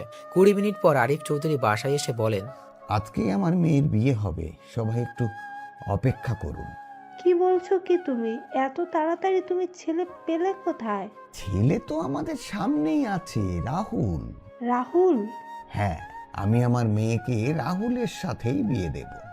কি? না না, এটা হয় না আঙ্কেল, আমি পারবো না। আমায় ক্ষমা করে দিবেন, আমি আপনার কথাটা রাখতে পারবো না। কেন পারবি না তুই? দেখ রাহুল, তোকে তো আমরা আমাদের ছেলের মতোই দেখে আসছি, তাহলে তুই কেন পারবি না? আন্টিয়া। রাহুল কিছু বলার আগেই রাহুলের ফোন বেজে ওঠে। রাহুল ফোন বের করে দেখতে পায় তার বাবার ফোন। রাহুল ফোন রিসিভ করে বলে ওঠে, হ্যাঁ বাবা বলো। রাহুল, তুমি বিয়েটা করে নাও। আমার আর তোমার ভাবির মেয়ে পছন্দ হয়েছে, আর 1 সপ্তাহ পর তুমি বাড়ি ফিরে আসবে। কিন্তু বাবা। বললাম না আমি, আমার কথার যেন আর কোনো নড়চড় না হয়। আর তুমি আমাদের গ্রামের নতুন বাড়িতে চলে আসবে, আমরা সেখানেই আছি। রাহুলের বাবা কথাগুলো বলে ফোন রেখে দিলেন আর রাহুল হ্যাবলার মতো তাকিয়ে দাঁড়িয়ে আছে। তোর আরিফ চৌধুরী রাহুলের কাছে এসে বলেন, রাহুল বাবা, তুই পারিস এরকম বিপদ থেকে আমায় বাঁচাতে? প্রয়োজন হলে আমি তোর পায়েও ধরতে পারি, তবু বাবা তুই রাজি হয়ে যা। আঙ্কেল কি বলছো কি? কিন্তু ম্যাডাম। দিশা, আমাদের কথার অবাধ্য হবে না। এখন তুই বল বাবা। কি আর করবো, নিজের অমতের বিরুদ্ধে মত দিতে হলো আমায়। আমি রাজি। তারপর রাহুলকে বরের বেশে সাজিয়ে এনে বিয়ে শুরু করা হয়। রাহুলের বিয়ের দিকে কোনো মনোযোগ ছিল না। রাহুল ভাবছে অন্য কিছু। ভালোভাবে বিয়ের সকল কাজ সম্পন্ন হয়। রাহুল মিথিলাকে আজকে কোথাও বিয়ের সময় দেখতে পায়নি। রাতের বেলা রাহুল দিশার সামনে বসেছিল। তখনই দিশা রুমে আসে, আর বাকিটুকু তো আপনারা জানেন। বর্তমান আপনাদের সাথে কথা বলতে বলতে রাত প্রায় পেরিয়ে গেছে। এখন ঘুমিয়ে পড়ি, সকালে কথা হবে। পরের দিন সকালে রাহুল ঘুম থেকে উঠে সকালের নাস্তার জন্য তৈরি করার জন্য রান্নাঘরে চলে যায়। রাহুল নাস্তা রেডি করে তার আগের রুমে গিয়ে ফ্রেশ হয়ে জামা কাপড় পরে নেয়। রাহুল যখন রুম থেকে বের হতে যাবে তখনই রাহুলের ফোন বেজে ওঠে। রাহুল ফোন রিসিভ করে কিছু কথা শুনতে পায়। তখন রাহুল বলে, আচ্ছা আমি আসছি। রাহুল কোনো কথা না বলে বাসা থেকে গাড়ি নিয়ে বেরিয়ে পড়ে। এইদিকে জাহানারা বেগম ঘুম থেকে উঠে দেখতে পান নাস্তার টেবিল আগে থেকেই সাজানো। নাস্তা দেখে জাহানারা বেগম বুঝতে পারেন এটা রাহুলের কাজ। জাহানারা বেগম রাহুলকে পুরো বাসা খুঁজেও পেলেন না। জাহানারা বেগম তখন দেখতে পেলেন সদর দরজা খোলা। সিকিউরিটি গার্ডের থেকে জানতে পারেন রাহুল তাড়াহুড়ো করে বাসা থেকে একটি ব্যাগ নিয়ে বের হয়ে গেছে। জাহানারা বেগম এবং কিছু একটা চিন্তা করে দিশা রুমের দিকে এগিয়ে গিয়ে দেখতে পান দিশা রুমের দরজা খোলা আর দিশা ঘুমোচ্ছে। দিশা রুমে গিয়ে ঢুকতেই দেখতে পেলেন সোফায় বালিশ আর কথা পড়ে আছে। এবার জাহানারা বেগম দিশার কাছে গিয়ে দিশাকে ডাকতে থাকে। তখন দিশা ঘুমন্ত কণ্ঠে বলে ওঠে, কি হয়েছে মা, এত সকাল সকাল ডাকছো কেন? রাহুল কোথায়? আর বালিশ কাঁথা সোফায় কেন? কি রে মা, কি হয়েছে তোর? দিশা মা, শান্ত হ। তুই বল আমাদের কি হয়েছে। দিশা কোনো কথা বলছে না, শুধু কান্না করে যাচ্ছে। দিশা একসময় চিৎকার দিয়ে নিচের চুল টেনে ধরে বসে পড়ে। দিশা তখন তার মা আর বাবার উদ্দেশ্য করে বলে, রাহুল কোথায়? রাহুল তো মিথিলার সাথে খুব সকালে বের হয়ে গেছে। মিথিলার সাথে বের হয়েছে মানে? হ্যাঁ, মিথিলার সাথে বের হয়ে গেছে। আচ্ছা রাহুল বাসায় আসুক, তারপর না হয় সব জানতে পারবো। এখন তোমরা আমার রুম থেকে বের হও, যাও, আমি একা থাকবো। জাহানারা বেগম আর আরিফ চৌধুরী বের হয়ে যান দিশার রুম থেকে। এইদিকে রাহুল নাস্তা এনে মিথিলা আর মিথিলার মাকে খেতে বলে, কিন্তু তারা খাবে না। রাহুলের জোরাজুরির কাছে হার মেনে নাস্তা খেতে হলো দুইজনকে। সারাদিন কেটে যায় এইভাবে। সন্ধ্যাবেলা মিথিলার বাবা মা আর মিথিলাকে তাদের বাড়িতে পৌঁছে দিয়ে রাহুল বাসায় চলে আসে। বাসায় এসে রাহুল যখন রুমে যাবে তখন আরিফ চৌধুরী রাহুলের সামনে এসে রাহুলের গায়ে ঠাস ঠাস করে থাপ্পড় বসিয়ে দিয়ে বলে ওঠেন, রাহুল, তোকে তো আমি নিজের ছেলের মতোই মনে করতাম, তাহলে তুই আমার মেয়ের জীবন নিয়ে এভাবে ছিনিমিনি খেললে কি করে? তোকে সবার থেকে আলাদা মনে করেছিলাম, কিন্তু তুইও বাকি ছেলেদের মতো বের হলি। ছোট আব্বু, কি বলছো এসব তুমি? আমি কিছু বুঝতে পারছি না। রাহুল, তুমি আমাদের বিশ্বাসের প্রতিদান এভাবে দিবে আমরা কখনো ভাবতে পারিনি। ছোট আব্বু, ছোট আম্মু, কি বলছো তোমরা? কথাগুলো বলে আমি ম্যাডামের দিকে তাকালাম। দেখলাম ম্যাডামের চোখগুলো ফুলে আছে। আমি ম্যাডামের সামনে যেতেই ম্যাডাম আমার গালে তার পায়ের জুতো খুলে মারতে লাগলো আর বলতে লাগলো, আমি বাবাকে বলেছিলাম তোর মতো ছোট লোকের সাথে আমায় বিয়ে না দিতে, কিন্তু বাবা আমার কোনো কথাই শোনেনি। আসলে তোর মতো ছোট লোকের কোনো যোগ্যতা নেই আমার স্বামী হওয়ার। তুই আমায় বিয়ে করে আমার বান্ধবীর সাথে ফষ্টি নষ্টি করছিস, সাথে আরো মেয়েদের সাথেও, আবার সেগুলো ভিডিও করছিস। রাহুল কিছু বুঝতে পারছিল না, তাই আঘাতগুলো সহ্য করে নিচ্ছিল। তখন দিশার শেষ কথা শুনে বলে, ভিডিও মানে?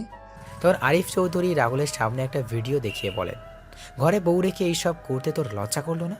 তুই কালকে সকালের ভিতর আমার বাসা ছেড়ে চলে যাবি, আর ডিভোর্স পেপার খুব তাড়াতাড়ি পেয়ে যাবি। ছোট আম্মু, ছোট আব্বু আমার কথাটা শুনে একটিবার, আমি এরকম কাজ করিনি, কেউ আমায় ফাঁসিয়ে দিচ্ছে। ঠাস ঠাস কোনো কথা বলবি না ছোট লোক, আমার বাড়ি থেকে এক্ষুনি বের হয়ে যা তুই। ছোট আম্মু, ছোট আব্বু, একটা কথা শোনো তোমরা যে কারণে আমায় আঘাত করলে আর নানান কথা বললে সেইগুলো সম্পূর্ণ মিথ্যা। সত্যি, একদিন সবার সামনে আসবে, ডিভোর্স পেপার খুব তাড়াতাড়ি দিয়ে দিব আপনার মেয়েকে আঙ্কেল। রাহুল কথাগুলো বলে সেখান থেকে তার রুমে চলে আসে। রুমে এসে তার সকল কিছু গুছিয়ে নিয়ে একটি ব্যাগে ঢুকিয়ে সবার জন্য একটা চিঠি লিখে বিছানায় শুয়ে পড়ে। রাত 3টায় রাহুল বাসা থেকে বের হয়ে বাস স্ট্যান্ডে এসে বাসে উঠে পড়ে। সকাল 11টায় বাস থেকে নেমে সিলেট কদমতলী বাস স্ট্যান্ডে বাস থেকে নেমে রাহুল একটা সিএনজি নিয়ে তার বাড়িতে চলে যায়। রাহুল গাড়ি থেকে নেমে তার বাসায় বেল বাজায়। কিছু সময় পর তার ভাবি এসে দরজা খুলে দিলেন। রাহুলকে দেখে তার ভাবি অনেক খুশি হলেন এবং সবাইকে ডাক দিলেন। রাহুলও হাসি মুখে বাসার প্রবেশ করে। রাহুল বাসায় ঢুকে তার ভাতিজা আয়ানকে দেখতে পায় খেলা করছে। রাহুল আয়ানকে কোলে তুলে নিয়ে আদর করতে লাগলো। তখন রাহুলের বাবা আর ভাবি আসে। কিরে তুই একা, বৌমা আসেনি? না, কেন আসেনি? আমাদের ডিভোর্স হয়ে যাবে তাই নিয়ে আসিনি। বিয়ে হয়নি 1 মাসও হলো না আর ডিভোর্স হয়ে যাবে? আমি রুমে গেলাম। এই বিষয়ে আর কোনো কথা বলবে না কেউ তোমরা, আর বললে আমি বাড়ি ছেড়ে চলে যাব। রাহুল যখন কথা বলছিল তখন ভাবি রাহুলের চোখে পানি দেখতে পেলেন। রাহুল আয়ানকে কোলে নিয়ে তার রুমে চলে যায়। এইদিকে সকালে জাহানারা বেগম রাহুলের রুমে গিয়ে রাহুলকে কোথাও দেখতে পেলেন না। তখন টেবিলের উপর একটি চিঠি দেখতে পান। চিঠিটা নিয়ে পড়তে লাগলেন। প্রিয় আঙ্কেল আন্টি, প্রথমেই বলছি আমায় ক্ষমা করে দিবেন। আপনাদের না বলে চুরির মতো চলে এলাম। অবশ্য আমি তো এখন খারাপ ও নিকৃষ্ট মানুষ হয়ে গেছি। আপনারা আমাকে নিজের ছেলের মতো আদর স্নেহ করেছেন, সেইগুলো কখনো ভুলতে পারবো না। আমি কখনো এমন কোনো কাজ করিনি যে নিজের কোনো বদনাম হবে বা আমার জন্য কারো জীবন নষ্ট হয়ে যাবে। তবু আমি অপরাধ না করে অপরাধ স্বীকার করে নিলাম, তাই চলে যাচ্ছি আপনাদের ছেড়ে অনেক দূরে। ম্যাডামকে কয়েকদিনের ভিতরে ডিভোর্স লেটার পাঠিয়ে দিব। ভালো থাকবেন আর আমায় ক্ষমা করে দিবেন। ইতি খারাপ ছেলে রাহুল। চিঠি হাতে নিয়ে জাহানারা বেগম খাবার টেবিলে চলে আসেন। আরিফ চৌধুরী আর দিশা নাস্তা করছিল, তখন জাহানারা বেগম ধপ করে বসে পড়েন। কি হলো? রাহুল কোথায়? চলে গেছে। মানে? জাহানারা বেগম চিঠি এগিয়ে দিলেন। দিশা চিঠি পড়ে মনে মনে খুব খুশি হলো। কেন জানি সে নিজের ভিতরে অস্থিরতা অনুভব করছে। তখনই বাসার বেল বেজে ওঠে। দিশা দরজা খুলে দেখতে পায় মিথিলা ও তার বাবা মা দাঁড়িয়ে আছে। দিশা একটু গম্ভীর কণ্ঠে ভিতরে আসতে বলে তাদের। দিশা, রুহুল কই রে? বাবা আর মা রুহুলের সাথে কথা বলার জন্য রাত থেকে অস্থির হয়ে আছে। কেন ওর সাথে কথা বলবেন ওনারা? আরে, কালকে রুহুল না থাকলে আমার বাবাকে হয়তো আমি আর ফিরে পেতাম না। রুহুল কালকে আমার ভাইয়ের দায়িত্ব পালন করেছে। মানে? আসলে গতকাল খুব ভোরে মা ফোন দিয়ে বললেন বাবা স্ট্রোক করেছে। আমি কি করব বুঝতে পারছিলাম না। তারপর রুহুলকে বলি আমি সব কিছু। তখন রুহুল আর আমি বাবাকে নিয়ে হাসপাতালে চলে যাই।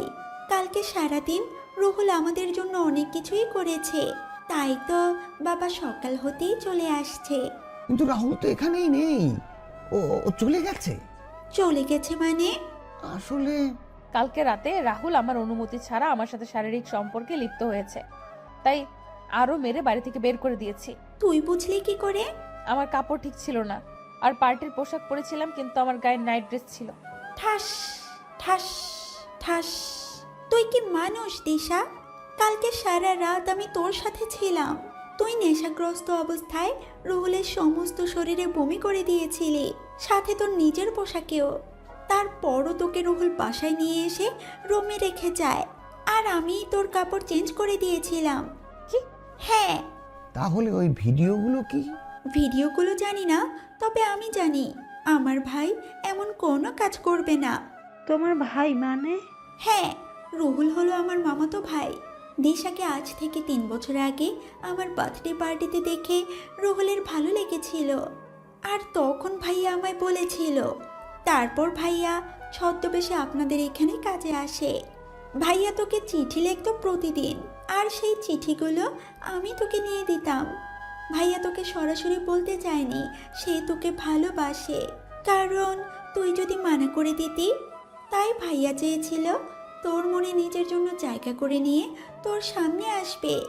কিন্তু একদিন সাকিব সামনে চলে আসে আর বলে সে চিঠিগুলো দিয়েছে, আর তুইও সাকিবকে হ্যাঁ বলে দিয়েছিস।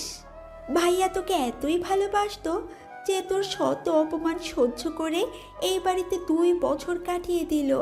তবে ভালো করেছিস তুই ভাইয়াকে এরকম একটা অপবাদ দিয়ে তাড়িয়ে দিয়ে। তুই মিথ্যা বলছিস তাই না মিথিলা, নিজের ভাইকে বাঁচানোর জন্য? তোর কাছে কি এমন প্রমাণ আছে যে তোর ভাই নির্দোষ? প্রমাণ এই দেখ ছবিগুলো। ভাইয়া তো তোকে এগুলোই দিত। আমি তোকে অনেকবার বোঝাতে চেয়েছিলাম, কিন্তু তুই বুঝতে চাসনি। আর আমার ভাইয়া কোনো ছোট লোক না, আমার ভাইয়া একজন বিসিএস ক্যাডার। তোর সাথে আজ থেকে আমার আর কোনো সম্পর্ক নেই। ভালো থাকিস, আর আমি ভাইয়াকে বলবো তাড়াতাড়ি করে তোকে ডিভোর্স দিয়ে দেওয়ার জন্য। তোর থেকে অনেক ভালো মেয়ে দেখে আমার ভাইয়ার বিয়ে দিব। বাবা মা চলো, এখানে আর 1 মিনিটও না। মিথিলা! চুপ miss Disha, enough is enough. তুই আমার ভাইয়াকে মেরে ফেলতে চেয়েছিলি দিশা? তুই এতটা অহংকারী হয়ে গিয়েছিলি যার জন্য গুন্ডা পাঠিয়ে আমার ভাইয়াকে মারলি? আমার ভাইয়ার দুই হাতে জ্বলন্ত রড ঢুকিয়ে দিলি, সাথে বিষাক্ত বিষও দিয়েছিলি। জানিস, এত কিছুর পরও ভাইয়া কাউকে কিছু বলেনি, কারণ ভাইয়া তোকে ভালোবাসে দিশা। আর তুই কি করলি? বাহ দিশা বাহ। দিশা গুন্ডা দিয়ে মেরেছিল মানে? দিশা যখন জানতে পারল রুহুল সাকিবের কথা আপনাকে বলেছে, সেটা শুনেই দিশা এমন একটা কাজ করে। তুই চিন্তা করতে পারছিস আমার ভাইয়া তোকে কতটা ভালোবাসে, যে নিজের জীবনের কথা চিন্তা না করে প্রিয় মানুষটার এমন ঘৃণিত কাজের কথা কাউকে বলেনি, আমাকেও বলতে চায়নি। কিন্তু আমি ভাইয়ার থেকে তার ভালোবাসার কসম দিয়ে কথাটা জানতে পেরেছি। মিথিলা কথাগুলো বলে সেখান থেকে চলে যায়। আরিফ চৌধুরী আর জাহানারা বেগম নিশ্চুপ হয়ে বসে আছেন। তারা রাহুলের সাথে কালকে যে ব্যবহারটা করেছেন, এরপর তারা আর কিছু বলবে কি করে? দিশা মিথিলার মুখে সব শুনে নিস্তব্ধ হয়ে যায়। দিশা তার রুমে চলে যায়। দিশা রুমে গিয়ে কি করবে বুঝতে পারছে না। দিশা রুমে গিয়ে চিঠিগুলো বের করে জ্বালিয়ে দিল। দিশার যেন কান্নার বেগ বাড়তে লাগলো। এদিকে রাহুল নিচে এসে খাওয়া দাওয়া করে আয়ানকে নিয়ে ছাদে চলে যায়। কিছুক্ষণ ভাবি এসে রাহুলের পাশে দাঁড়ান। তখন রাহুল পড়ে, ভাবি কিছু বলবে? তোর কি হয়েছে আমায় বল। তুই গেলি হাসি মুখে আর ফিরলি কালো মুখে। ভাবি, সব কিছু বললাম ভাবিকে। এখন কি করবি? ডিভোর্স হয়ে যাবে। রাহুলের ফোন বেজে ওঠে। রাহুল ফোন নিয়ে কিছুটা দূরে চলে যায়। কিছু সময় পর কথা বলে রাহুল তার ভাবির কাছে চলে আসে। তখন ভাবি বলেন, কে কল দিয়েছিল আর কোথায় যাবি? পুরনো কিছু আগাছা পরিষ্কার করতে। আগাছা পরিষ্কার করার সময় হয়ে গেছে। রাহুল তুই কিন্তু। ভাবি, তুমি তো সব জানোই, তাহলে আর কিছু বলবে না প্লিজ। কবে যাবি তুই? আজকে রাতেই যাব। আচ্ছা। রাতের বেলা রাহুল তার ভাবিকে বলে বেরিয়ে পড়ে তার কাছে। রাহুল পুরাতন জঙ্গলের ভিতরে বাড়িতে প্রবেশ করে তার গুপ্ত জায়গায় চলে যায়। সেখানে গিয়ে রাহুল সবার সাথে কথা বলে সবাইকে নিয়ে কিছু সময় পর রেডি হওয়ার জন্য বলে তার নিজের রুমে চলে যায়। রুমে গিয়ে ভাই আর মেয়ের ছবির দিকে তাকায় আর মা আর ভাইয়ের সাথে কাটানোর সময়গুলো মনে করে রাহুলের চোখ ভিজে ওঠে। রাহুল চোখের জল মুছে বলে ওঠে, মা, ভাইয়া, তোমাদের খুনিদের আমি খোঁজ পেয়ে গেছি এবং খুব তাড়াতাড়ি শেষ করে দিব। আজকে একজনের জীবনের শেষ দিন হতে চলেছে। আমায় তোমরা আশীর্বাদ করো শুধু। রাহুল তার টিমের সবাইকে নিয়ে বেরিয়ে পড়ে একটা ফ্যাক্টরির উদ্দেশ্যে। ফ্যাক্টরিতে পৌঁছে কোনো কথা ছাড়াই গুলি করতে লাগে। মুহূর্তের মধ্যেই ফ্যাক্টরি পরিণত হয় শ্মশানে। রাহুল ফ্যাক্টরি থেকে কিছু কাগজ নিয়ে বের হয়ে যায় এবং বোমার ফ্যাক্টরি উড়িয়ে দিল। রাহুল সবাইকে চলে যেতে বলে। রাহুল চলে যায় তার বাড়িতে। রাহুল বাড়িতে গিয়ে ফ্রেশ হয়ে এসে ঘুমিয়ে পড়ে। পরদিন সকালে নিউজে বলছে কয়েকদিন আগের সর্দারের পোস্টারে তাহলে সত্যি হলো। সর্দার তার আগমনের চিহ্ন দিয়ে দিয়েছে। কালকে রাতে একটা পরিত্যক্ত ফ্যাক্টরিতে তৈরি হওয়া বিষাক্ত কেমিক্যালের মেশিন ও সকল লোকেদের হত্যা করা হয়েছে। সর্দারের next target mafia king Tony ভাই। পরের দিন সকালে রাহুলের ঘুম থেকে উঠে নাস্তা করে বের হয় গ্রামের দিকে। রাহুল তার বাজারে চলে যায়। সেখানে গিয়ে দেখতে পায় তার সব বন্ধুরা বসে আড্ডা দিচ্ছে। রাহুলও তাদের সাথে আড্ডায় যোগ দিল। এদিকে দিশা সকালে ঘুম থেকে উঠে নাস্তা করে বের হয়ে যায় কলেজের উদ্দেশ্যে।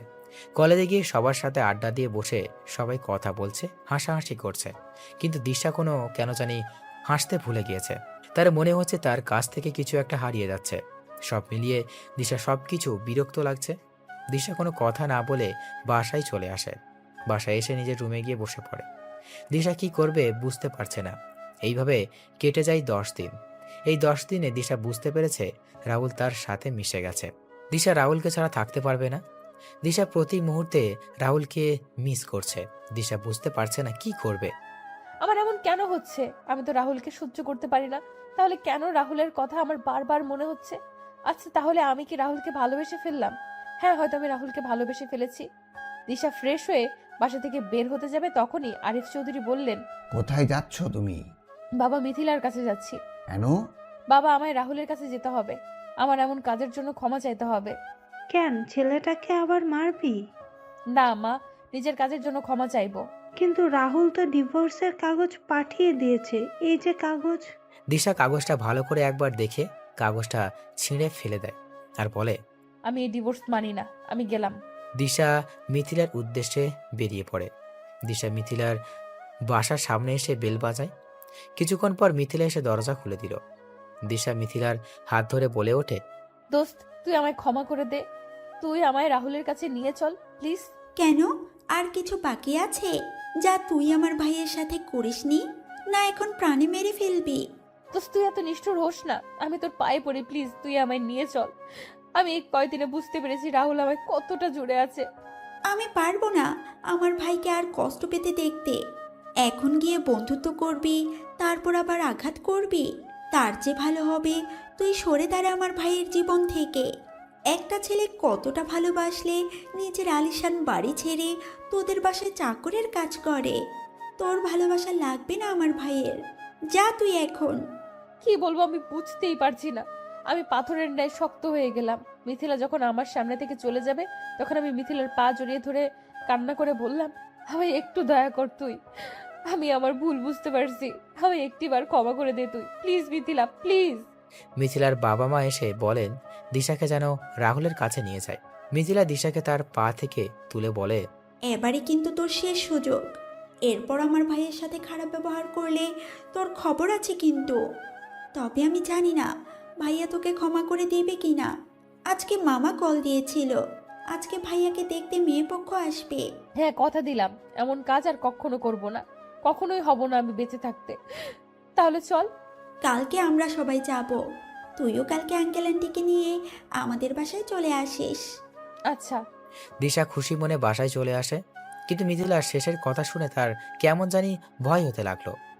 এদিকে রাহুল বাসায় এসে খাওয়া দাওয়া শেষ করে রুমে চলে আসে। রাহুল তার ল্যাপটপে বসে কাজ করছিল, তখন রাহুলের ফোন বেজে ওঠে। রাহুল ফোন হাতে নিয়ে দেখতে পায় আননোন নাম্বার। রাহুল ল্যাপটপের সাথে ফোন কানেক্ট করে দেখতে পায় টনি ভাই নামে সেভ করা। রাহুল ফোন রিসিভ করে বলে, জেনে গেছিস তাহলে তোর ভাই আমার হাতে? দেখ, তুই কিন্তু কাজটা ঠিক করছিস না। তুই এবং তোর ভাই মিলে আমার মা আর ভাইকে মেরেছিস, তখন মনে ছিল না? এবার দেখবি ভাই হারানোর ব্যথা কেমন হয়। দেখ তুই কি এবার দেখবি তো তুই কি হয় সামনে। তোর সাথে অনেক হিসাব পরিষ্কার করা বাকি আছে টনি। তোর পরিবারের সবাইকে শেষ করে দিব আমি। আচ্ছা কর, কালকে তোকে দেওয়ার জন্য একটা পার্সেল রেডি করে রেখেছি। পার্সেল ডেলিভারির টাইম রাত 12টা থেকে 30 মিনিট। রাহুল ফোনটা কেটে দিয়ে আবার কাজে ব্যস্ত হয়ে যায়। আর টনি ভাই কল দিল তার লক্ষ্যে। হ্যাঁ ভাই, বলেন। আমি ওর পরিবারের ইনফরমেশন চাই। আমি জানি আমার ভাইকে আমি বাঁচাতে পারবো না, তার চেয়ে ওর পরিবারের সবাইকে শেষ করে দিব আমি। বস, আমি কিছুক্ষণের মধ্যে আমি পাঠিয়ে দিচ্ছি আপনাকে। আচ্ছা, আর শোন, সাবধানে থাকবি। ভাই। ওই বস যখন ফোন রেখে বের হতে যাবে তখনই কয়েকজন এসে বসকে নিয়ে যায়। আর রাত 12টায় রুমের ভিতর থেকে বস চিৎকার করছে, কিন্তু কেউ শুনছে না। 12:10 রুমে প্রবেশ করে বহুরূপী ভয়ঙ্কর হায়না সর্দার বস তখন বলে, দেখো সর্দার, আমায় ক্ষমা করে দাও। তুমি চাইলে আমি টনির সকল ইনফরমেশন তোমার দিয়ে দিব, তবু আমার ছেড়ে দাও। আমার মা ও তোদের আমার ভাইকে ছেড়ে দিতে বলেছিল, কিন্তু তোরা ছেড়ে দিয়েছিলি কি? আমার অনেক বড় ভুল হয়েছে, আমার ক্ষমা করে দাও। ভালো থাকিস আর ক্ষমা আমার ভাই আর আমার মায়ের কাছে গিয়ে চেয়ে নিবি। রাহুল কথাটা বলেই একটা কোপে শরীর থেকে মাথা আলাদা করে দিল। বসের প্রাণ পাখি উড়াল দিল ক্ষমা চাওয়ার উদ্দেশ্যে। এটা টনির ঠিকানায় ডেলিভারি দিয়ে আয়, ডেলিভারিতে যেন কোনো সমস্যা না হয়। রাহুল কথাটা বলে সেখান থেকে বের হয়ে যায়। রাহুল গাড়ির কাছে এসে তার ফোন বের করে কল দিল টনির নাম্বার। টনি, পার্সেল রেডি করে দিয়ে আসলাম, কিছুক্ষণের মধ্যে ডেলিভারি পেয়ে যাবি, অপেক্ষা কর। তুই কিন্তু বুঝতে পারছিস না তুই কার সাথে পাঙ্গা নিছিস। আমি হলাম এই পুরো মাফিয়া ওয়ার্ল্ডের king. The place from which the tigers starts moving becomes his own. So keep watching what happens next. Rahul কথা বলেই ফোন রেখে দিল। রাহুল বাসায় এসে ফোন হাতে নিয়ে তার পুরাতন সিম অ্যাক্টিভ করলো। তখন রাহুল দেখতে পায় দিশা, মিথিলা, আঙ্কেল আন্টির নাম্বার থেকে অনেক কল এসেছে। রাহুল অবাক হয়ে যায় দিশার নাম্বার থেকে কল আসা দেখে। হঠাৎ করে মেসেজের দিকে নজর পড়ে, তখন রাহুল দেখতে পায় দিশার নাম্বার থেকে 350+ মেসেজ এসেছে, যার সবকটি সরি সরি লেখা। রাহুল হালকা একটা হাসি দিয়ে পুরাতন সিম ডিঅ্যাক্টিভেট করে ঘুমিয়ে পড়ে। এইদিকে দিশার ঘুম আসছে না, কারণ কালকে কি হবে সেটা ভেবে। রাহুল যদি তাকে ফিরিয়ে দেয়, রাহুল যদি আবার বিয়ে করে নেয়, রাহুল যদি তার সাথে খারাপ ব্যবহার করে দেয়, এইসব চিন্তা করতে করতে দিশা ঘুমিয়ে পড়ে। পরের দিন দিশা খুব ভোরে ঘুম থেকে উঠে তার মা বাবাকে রেডি করিয়ে তাড়াতাড়ি করে মিথিলার বাসায় চলে যায়। তারপর সবাই মিলে রাহুলের গ্রামের বাড়ির উদ্দেশ্যে রওনা দিল। রাহুল ঘুম থেকে উঠে তার বাবার সাথে চলে যায় একটা কাজে। দুপুরবেলা বাবা ছেলে বাসায় ফিরে খাওয়া দাওয়া শেষ করে যে যার রুমে চলে যায়। রাহুল রুমে এসে ঘুমিয়ে পড়ে। বিকালবেলা বুকে ভারী কিছুর অনুভব রাহুলের ঘুম ভেঙে যায়। রাহুল চোখ খুলে সামনে তাকিয়ে চিৎকার করে বলে ওঠে, ভূত ভূত, দূর ভূত হবে না। পেতনি ভাবি, পেতনি বাঁচাও বাঁচাও। এই এই একদম চুপ। এই কি পেতনি দেখছি, আমায় চুপ করতে বলছে। ভাবি বা ও ও ওই তোরে না চুপ করতে বলছি, কথা বলছিস কেন? ও ও ও সরি। হাত সরিয়ে নিলাম রাহুলের মুখ থেকে। জোরে জোরে শ্বাস নিয়ে বললাম, এই কে আপনি? আমার রুমে কি? আর ওই ডাকিনির বেশে কেন? কি বললি? আমি ডাইনি? মানে? তাড়াতাড়ি করে আমি নিজের হাতে চিমটি কেটে ফেললাম। না, এটা তো সত্যি। আপনি এখানে কি করে, কি জন্য এসেছেন? রাহুল, আমি আমার কাজের জন্য সরি, প্লিজ আমায় ক্ষমা করে দাও। আমি না জেনে তোমার সাথে অনেক খারাপ ব্যবহার করেছি। আপনাকে এখানে নিয়ে আসছে কে? আমি তো আপনাকে ডিভোর্স লেটার দিয়ে দিয়েছি, তাহলে এখানে আসছেন কেন? আমি আসছি তোমার স্ত্রীর অধিকারে। আমি মানি না এসব ডিভোর্স। দেখুন, এসব না বলে সন্ধ্যা 6টার ট্রেন ধরে চলে যান আপনার বাসায়। আমি যাব না, আমি এখানে থাকার পারমিশন পেয়ে গেছি। কে দিয়েছে আপনাকে এখানে থাকার পারমিশন? আমার শ্বশুর মশাই দিয়েছেন। বাবা, ভালো হয়েছে আপনি থাকুন, আমি চলে যাব কালকে এখান থেকে। বাবা। রাহুল, এদিকে আয় বাবা। হ্যাঁ আঙ্কেল। আমাদের ক্ষমা করে দে বাবা। আমরা না বুঝে ওই দিন তোর সাথে বাজে ব্যবহার করেছি, তোর গায়ে হাত তুলেছি। আরে আঙ্কেল, আমি তেমন কিছু মনে করিনি। সত্যি বলছিস তো তুই? হ্যাঁ আন্টি। তাহলে আমাদের আন্টি আর আঙ্কেল বলছিস কেন? সরি ছোট আম্মু। ছোট আব্বু তোমাদের নিয়ে এলো কে? আমি ভাইয়া। তাই তো বলি, এই কাজ তোর মতো ফাজিলের দ্বারা সম্ভব। মাথা ফাটিয়ে দিব তোর। তোর কোলে আমার ভাতিজা কেন? দে আমার কাছে তুই। বললেই হলো। হয়েছে দুজনের এবার। নিন, সবাই নাস্তা করেন এবার।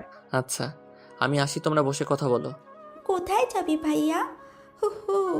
বাজারে। বাজারে না, ডলির সাথে দেখা করতে।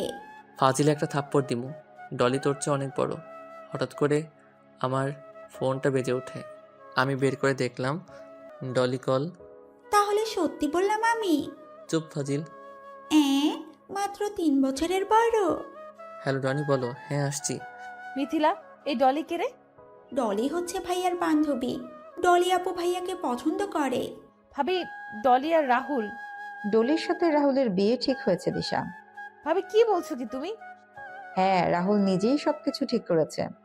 কিন্তু রাহুল আর দিশার তো ডিভোর্স হয়নি। তাহলে আমি রাহুলকে বলেছিলাম, কিন্তু রাহুল বলল ডিভোর্স হয়ে গেছে, আর ডলিকে নিয়ে আজকে শপিংয়ে যাবে বলেছিল। আমি বেঁচে থাকতে রাহুলকে আমার থেকে কেউ কেড়ে নিতে পারবে না। এখন আর এসব বলে কি হবে? সময় মতো তো আর তার মূল্য দিতে পারিসনি। তার চেয়ে চল, বাসায় চল। না বলছি না, আমি এখানে থাকবো। আমি আমার অধিকার ছেড়ে কোথাও যাচ্ছি না। মারে, এখানে থেকে কোনো লাভ হবে কি তোর? শুধু শুধু কষ্ট পাবি। আমার ভালোবাসা, আমার স্বামীর অধিকার ফিরে পাওয়ার জন্য কষ্ট পেতে রাজি আছি। রাতে যখন রাহুল বাসায় ফেরে তখন দিশা দেখতে পায় রাজের হাতে শপিং ব্যাগ। রাজ দিশার দিকে তাকিয়েও না তাকানোর ভান করে রুমে চলে যায়। দিশা রাহুলের পেছন পেছন রুমে যায় আর বলে, কোথায় ছিলে আর হাতে ব্যাগ কিসের? যেখানে ইচ্ছা ছিলাম, তাতে আপনার কি? আপনাকে না বলেছিলাম আপনার বাসায় চলে যেতে? আমি আমার স্বামীর বাড়ি ছেড়ে কোথাও যাচ্ছি না। কে স্বামী? কিসের স্বামী? তুমি আমার স্বামী। ফালতু কথা বাদ দিয়ে এখান থেকে বের হয়ে যান, ভালোই ভালোই বলছি। না, যাব না বলছি আমি। ঠাস ঠাস, আমার মুখের উপর কথা বলিস তুই? রাহুল! কোনো কথা না বলে রুম থেকে বের হয়ে যায় এখনই। দিশা কান্না করতে করতে রুম থেকে বের হয়ে ছাদে চলে যায়। দূর থেকে রিয়াজ চৌধুরী আর জাহানারা বেগম সবকিছু দেখছিলেন আর চোখের জল ফেলছিলেন। তখন রিয়াজ চৌধুরী বলেন, সবই কপাল, মেয়েটা ছেলেটাকে কম কষ্ট দেয়নি। এবার বুঝুক ভালোবাসার মানুষ কষ্ট দিলে কেমন লাগে। মেয়েটার জীবন এভাবে ধ্বংস হয়ে যাবে, আর আমরা মা বাবা হয়ে তা দেখে যাব? কোন মুখে তুমি তোমার মেয়ের হয়ে কথা বলবে বলো? মেয়েটা আরেকটু হলে একটা ছেলেকে পঙ্গু করে দিত। তুমি বুঝতে পারছো না কেন?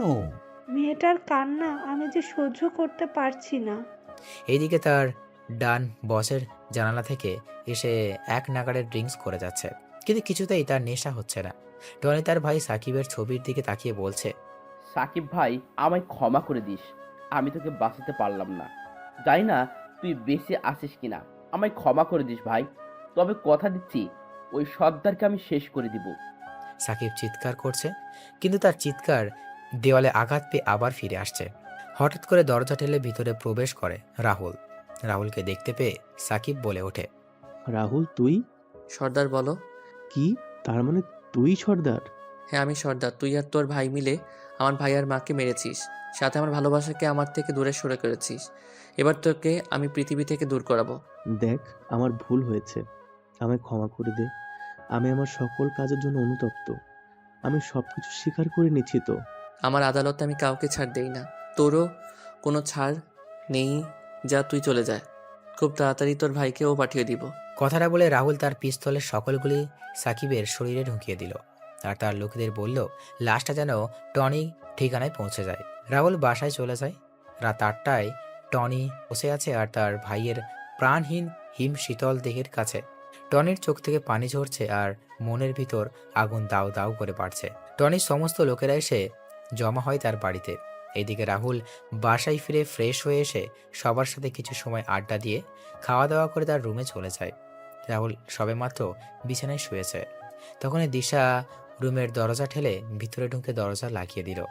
রাহুল সামনে তাকিয়ে দিশাকে দেখে বলে ওঠে, কি ব্যাপার, আপনি আমার রুমে কেন? আমার জামাইয়ের রুমে আমি থাকবো না তো কে থাকবে? জামাই মানে? আপনাকে বললাম না আমাদের ডিভোর্স হয়ে গেছে। আমার আগের কাজের জন্য আমি ক্ষমা চেয়েছি তো, তাহলে কেন এমন করছো? আপনি অন্য রুমে গিয়ে ঘুমিয়ে পড়েন, শুধু শুধু ঝামেলা করছেন কেন? আমি যাব না, আমি এই রুমে ঘুমাবো। দিশা কথাটা বলে যেই বিছানায় উঠতে যাবে তখন রাহুল দিশার গালে ঠাস ঠাস করে থাপ্পড় বসিয়ে দিয়ে বলে ওঠে, বিছানায় উঠছেন কেন? তাহলে কোথায় ঘুমাবো আমি? আর তুমি আমায় মারলে। মাটিতে বা বেলকনিতে ঘুমাতে পারেন, এটা কেবল শুরু, গুনে গুনে হিসাব হবে। বাইরে তো অনেক ঠান্ডা, তাহলে আমি ঘুমাবো কি করে? সেটা আমি কি করে বলবো? আচ্ছা। দিশা যখন বালিশ নিয়ে বেলকনিতে যাবে তখন রাহুল দিশাকে থামিয়ে দিয়ে বলে, থাক, আপনি বিছানায় ঘুমান, আমি সোফায় ঘুমাবো। আমি তো আর অমানুষ না। এক বিছানায় ঘুমালে কি হবে? ওই যে ছোট লোক মানুষ আমি। রাহুল সোফায় গিয়ে লাইট নিভিয়ে ঘুমিয়ে পড়ে আর দিশা তাকিয়ে আছে রাহুলের দিকে। রাহুল মাঝরাতে কান্নার শব্দ শুনতে পায়। রাহুল তাকিয়ে দেখতে পায় দিশা কান্না করছে। তখন রাহুল বলে, আবার যদি কান্নার শব্দ আমার কানে আসে তাহলে লাথি দিয়ে রুম থেকে বের করে দিব, যত সব ন্যাকামো। দিশা কান্না বন্ধ করে শুয়ে পড়ে। পরের দিন সকালে রাহুল নাস্তা করে বের হয়ে যায় বাসা থেকে। দিশা ঘুম থেকে উঠে বিছানায় খুঁচিয়ে নিচে চলে যায়। নিচে গিয়ে ভাবিকে বলে, আচ্ছা ভাবি, মানুষ ভুল করলে ক্ষমা চাইলে তো তাকে ক্ষমা করে দেয়, তাহলে তোমার ছোট ভাই আমায় ক্ষমা করছে না কেন? জানিস দিশা, আমার যাকে বেশি ভালোবাসি তার উপরেই কিন্তু রাগ অভিমান করি। রাহুলেরও তেমন হয়েছে। আমি কি করব এখন? রাহুলের সাথে সবকিছু জোর করে করবি, যদি কি না করতে বলে সেটা করবি, সবসময় রোমান্টিক মোডে থাকবি। আচ্ছা। দিশা ভাবির কথা অনুযায়ী কাজে নেমে পড়ে। কয়েকদিন রাহুল একটু রাগ দেখলেও এরপর আর দেখতে পারেনি। রাহুল একটা রুমে বসে বিহার থেকে আসা তার লোকেদের একটা ছবি দিয়ে বলে, এই ছবির অমানুষটাকে আমার আস্তানা দিয়ে আসবি, তোরা এর সাথে কিছু করবি না, যা করার আমি করব সব। টনি তার ছেলের কবর দিয়ে এসে তার সমস্ত লোকের উদ্দেশ্যে বলে ওঠে, ওই তোরা সর্দারকে খুঁজে বের কর, যত টাকা লাগবে আমি দেব। আমার ছেলের খবরের সাথে সাথেও আমি ওই সর্দারের খবর দেখতে চাই। আমার থেকে আমার সব কিছু কেড়ে নিয়েছে ও, আমি ওর থেকে ওর সব কিছু কেড়ে নিব।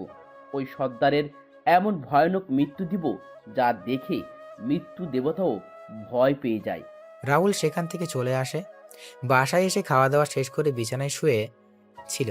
এই সুযোগে দিশা রুমে ঢুকে রাহুলকে জড়িয়ে ধরে। এই হচ্ছেটা কি? রাহুলের গলা চেপে ধরে বললাম, চুপ বসে থাকো, না হলে এর পরিণাম কিন্তু খুব খারাপ হবে। আমি এখন তোমার বুকে ঘুমাবো, যদি আমার ঘুমানোর কোনো সমস্যা হয় তাহলে কিন্তু বাসর করে নিব। মনে মনে বললাম, কি মেরে বাবা, সাক্ষাৎ ডাইনি আমার বুকে ঘুমাবে, অথচ আমায় কয়েকটা দিন আগে সহ্য করতে পারতো না। অঙ্কুশ দাদা একটা কথা ঠিকই বলেছিল, মেয়েদের মন বোঝা নয় রে সোজা। কি বলছিস? আমি সব শুনছি কিন্তু। আর কিছু না, আপনি ঘুমিয়ে পড়ুন, একবার ছাড়া পাই তাহলে বুঝবি ডাইনি বেডি। আরো অনেক কষ্ট দিব তোকে, দেখি কেমন সহ্য করতে পারো না। এই তোরা কে? আমাকে এখানে নিয়ে আসছিস কেন? তোরা চিনিস না আমি কে?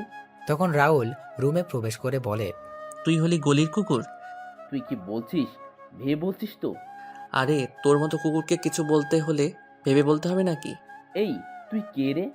তখন থেকে তুই তুই করে বলছিস। দেখবি আমায় তুই? হ্যাঁ দেখলে তোর প্যান্ট ঢিলে হয়ে যাবে না তোরে? তখন টনি রেগে বলে, এই কুত্তার বাচ্চা, সামনে এসে কথা বল সাহস থাকলে সব কয়টাকে মেরে এখানে পুঁতে রেখে দেব। তাই নাকি রে, এখানে পুঁতে ফেলবি? রাহুল এই কথা বলে সামনে এগিয়ে যায়। রাহুলকে দেখে টনির চোখ বড় হয়ে যায়। কেউ কিছু বলছে না। তখন রাহুল বলে, কি রে, নে আমায় মেরে পুঁতে ফেলবি না? পুঁতে ফেল আমায়। সর্দার, রে, আমায় মারার জন্য যাদের পাঠিয়েছিলি তাদেরকেও আমি তোর ভাইয়ের কাছে পাঠিয়ে দিয়েছি। এবার তোর পালা, তোকেও পাঠিয়ে দিব তোর ভাইয়ের কাছে। তুই এখনো বেঁচে আছিস? তোকে তোর ভাই এসিপি রাজ আর তোর মাকে না মেরে ফেলেছিলাম, তাহলে বেঁচে গেলে কি করে? তোরা কি ভেবেছিলি আমি মারা গেছি? তোর করা সকল অন্যায়ের পুরস্কার দেওয়ার জন্য আমি আবার ফিরে আসছি। তোরা আজ আমার পরিবারের সাথে যা করেছিস সেটা এখন তোদের সাথে করব। সর্দার ভাই, আমাদের ক্ষমা করে দাও, আমরা অনেক বড় ভুল করে ফেলেছি। আমি আর কখনো এমন কাজ করব না, আমায় ক্ষমা করে দেন প্লিজ ভাই। আচ্ছা যা, আমি তোদের ক্ষমা করে দিলাম। আমার লোকেরা তোকে কিছু বলবে না। তুই জানিস তো আমি একটা সুযোগ দেই। তখন রাহুলের লোকেরা না না বলে ওঠে। সবাই এগিয়ে আসে টনিকে মারার জন্য। তখন রাহুল বলে, আগে আমি কথা শেষ করতে দে, তারপর তোরা যা করার করিস। ধন্যবাদ সর্দার ভাই। আর আগে শুনবি তো? বলুন ভাই। এই বাড়ির পাশে একটা পুকুর আছে, সেই পুকুরে 10টা ডুব দিতে হবে।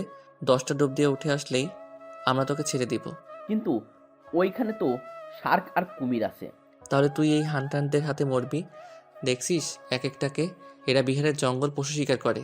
কিছু ঝলক দেখবি নাকি? বলে হাসতে লাগলাম। আমি সর্দারের এর কথা শুনে ওই হান্টারগুলোর দিকে তাকলাম। এইগুলো আজ তো একটা জমদূত, তার চেয়ে আমি বরং পুকুরে 10টা ডুব দিয়ে আসি। আমি তখন বললাম, আমি রাজি পুকুরে ডুব দিতে। এটা শুনে রাহুল একটা রহস্যময় হাসি দিল। তখন রাহুল তার লোকের কানে কানে কিছু কথা বলে। রাহুলের কথা শুনে রাহুলের লোকেরা একটা হাসি দিয়ে টনিকে নিয়ে যায়। কিছুক্ষণ পর শোনা গেল টনির ভয়ানক আত্মচিৎকার। সেই আত্মচিৎকারের সাথে পুকুরের জলের শব্দ, আর এইদিকে ভয়ানক হাসি। রাহুলও তার লোকেদের রাহুলের এই সব কিছু শুনে আর বুঝতে বাকি রইল না কি হচ্ছে। রাহুলের লোকেরা তাড়াতাড়ি পুকুরের পাড়ে গিয়ে দাঁড়িয়ে দেখছে আর হাসছে। সব যখন ঠান্ডা হয়ে গেল তখন রাহুল উপরের দিকে তাকিয়ে 2 ফোঁটা চোখের জল ফেলে একটা দীর্ঘ শ্বাস ফেলে। রাহুল তার লোকেদের উদ্দেশ্যে তাকিয়ে বলে, কি রে, এবার তোদের রাগ কমেছে? সবাই একসাথে চিৎকার দিয়ে বলে ওঠে, হ্যাঁ ভাই হ্যাঁ। রাহুল রাতে বাসায় ফিরে খাওয়া দাওয়া করে সোফায় গিয়ে শুয়ে পড়ে। পরের দিন সকালে ঘুম থেকে উঠে নাস্তা করে তার অফিসে চলে যায়। রাতের বেলা সবাই বসে খাবার খাচ্ছিল। রাহুল দেখতে পায় দিশার পাশে জায়গা খালি। রাহুল সেখানে না বসে সোফায় বসতে যাচ্ছিল। তখন ভাবি রাহুলকে বলেন, রাহুল খেতে বস সবার সাথে, ওইদিকে কোথায় যাচ্ছিস? ভাবি টিভি দেখবে তো, আর তুমি খাবারটা বেড়ে দাও, আমি এখানে বসে খেয়ে নিব। ভাবি তুমি বসো, আমি খাবার বেড়ে দিচ্ছি। ভাবি খাবারটা তুমি নিয়ে এসো, তুমি যদি নিয়ে আসতে না পারো তাহলে বাদ দাও। দিশা রাহুলের কথা শুনে খাবার বাড়তে গিয়েও বাড়ল না। ভাবি কোনো কথা না বলে খাবার নিয়ে রাহুলের কাছে দিয়ে আসেন। রাহুল খাবার খেয়ে তার রুমে চলে যায়। রুমে গিয়ে রাহুল ডলিকে শুনিয়ে শুনিয়ে ডলির সাথে কথা বলছিল। দিশা সেগুলো শুনেও কিছু বলল না। রাহুল কিছু সময় পর ঘুমিয়ে পড়ে। মাঝরাতে রাহুলের ঘুম ভেঙে যায়। রাহুল দেখতে পায় দিশা তার পায়ের কাছে পা জড়িয়ে ধরে ঘুমিয়ে আছে। দিশার এই অবস্থা দেখে রাহুলের কষ্ট হলেও রাহুল কিছু বলল না। এইভাবে দিন চলে যাচ্ছিল। রাহুল অফিস থেকে ফিরছিল, তখন তার ভাবি রাহুলকে তার সাথে বাসার বাইরে আসতে বলেন। রাহুল কি শুরু করে দিচ্ছিস তুই? আর মেয়েটাকে কত কষ্ট দিবি? এখনো তো কিছুই করিনি। আমার সাথে কি কি করেছে তুমি জানো? এই, তাহলে তুই ওকে ভালোবাসতি? এটা তোর ভালোবাসার প্রমাণ? মেয়ে আজকে এখানে এসেছে 2 মাসের উপরে, তুই কি কম অত্যাচার করেছিস? মেয়েটার সাথে ভালো করে কথা বলেছিস? কিন্তু ভাবি, জানিস তো রাহুল, ক্ষমা করে দেয়া হচ্ছে মানুষের সবচেয়ে ভালো গুণ।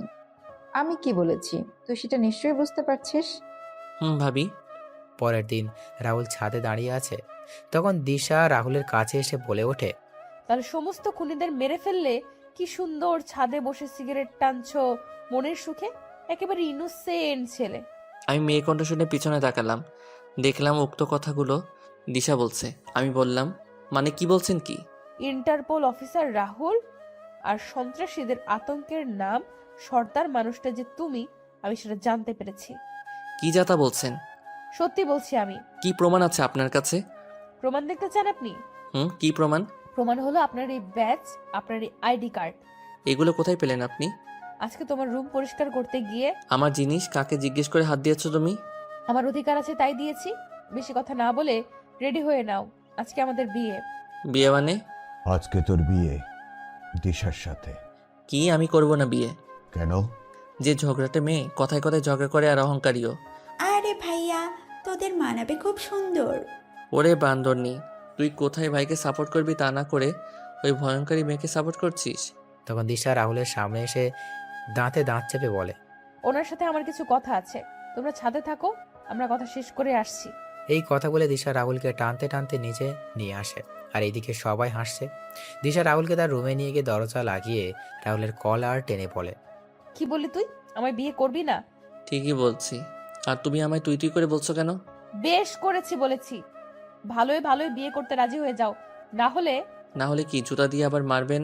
তো চাইলে সে মারতে পারেন। এখন এখনই বাসর করে নিব। কি বেয়াদব মেয়ে মাইরি। ওই কথা না বলে খাটে চল, নইলে এখন ওইটা জোর করে নিব। ওইটা মানে? দেখাবো নাকি? রাহুলের দিকে এগোতে লাগলাম। না এই না। দিশা একটা ছুরি নিয়ে নিজের হাতে টানতে লাগলো। দিশার হাত থেকে রক্ত পড়ছে। রাহুল তাড়াতাড়ি করে দিশার দিকে এগিয়ে যায়। দিশা পিছিয়ে গিয়ে বলে, আমার দিকে এগোবে না। আমি অনেক খারাপ আচরণ করেছি তোমার সাথে। আমার বেঁচে থাকার কোনো অধিকার নেই, তাই তো তুমি আমায় বিয়ে করবে না। ম্যাডাম, আমাকে ক্ষমা করে দিও। ভালো দেখে কাউকে বিয়ে করে সুখে থেকো। দিশা যখন ছুরি চালাতে যাবে তখন রাহুল বলে ওঠে, আমি রাজি বিয়ে করতে তোমায়, প্লিজ এমনটা করো না। দিশা ছুরিটা ফেলে রাহুলকে গিয়ে জড়িয়ে ধরে কান্না করতে থাকে। রাহুলও দিশাকে জড়িয়ে ধরে আছে। দিশা বলে, আগে সবাইকে চিৎকার করে বলো আমায় বিয়ে করবে। আচ্ছা পরে বলবো। আমি কিন্তু আবার ছুরি নিয়ে নিব। বলছি এই আমি বিয়ে করতে রাজি। রাহুল দিশার হাতে ব্যান্ডেজ করে দিয়ে রুম থেকে বেরিয়ে সবাইকে বলে দেয় সে বিয়েতে রাজি। কবুল বলার সময় মিথিলা রাহুলকে বলে, ভাই বললে বিয়ে করবেন না, তারপর বিয়ে করতে রাজি হলেন, বুঝলাম না। ভাবি গো, দিশাকে বিয়ে না করলে আমার ওটা নিয়ে নিত। কি নিত? বলা যাবে না, তুই বিয়ে করে নে, তাহলে বুঝতে পারবি। আচ্ছা ভাই, আপনার দরকার লাগবে না আবার আমাদের? আমি আছি বোন, আপনি আমায় একবার বলবেন। বিয়ের অনুষ্ঠান শেষ করে সবাই চলে যায়। তখন ভাবি তার রুমে যাওয়ার সময় দেখতে পায় রাহুল দাঁড়িয়ে আছে মা আর তার ভাইয়ের ছবির সামনে। তখন ভাবি এসে রাহুলকে বলে, কি রে ভাইয়া, দাঁড়িয়ে আছিস যে? আজকে মা ভাইয়া নেই, ওরা থাকলে কত ভালো হতো না বলো ভাবি? ভাইয়া, ওদের জন্য আমাদের দোয়া করা ছাড়া আর কিছু করার নাই। হুম, যা রুমে যা, রাত হয়েছে অনেক। যাচ্ছে। আগে পাঠাক আর পাঠিকাদের কাছ থেকে দোয়া আর বিদায় নিয়ে নিই। ও আচ্ছা, আমার সালাম দিস তাদের, বলিস শীঘ্রই দেখা হবে আবার। আচ্ছা যাও। যাচ্ছি। তো পাঠক আর পাঠিকাগণ, আমাদের জন্য দোয়া করবেন, আমাদের দাম্পত্য জীবন যেন সুখের হয়। জানি না ওই তিতা জুস আবার কি করে আমার সাথে। আপনারা আমার জন্য দোয়া করবেন। দেখা হবে আপনাদের সাথে নতুন কোনো গল্পে। সবাই দোয়া করবে। সমাপ্ত।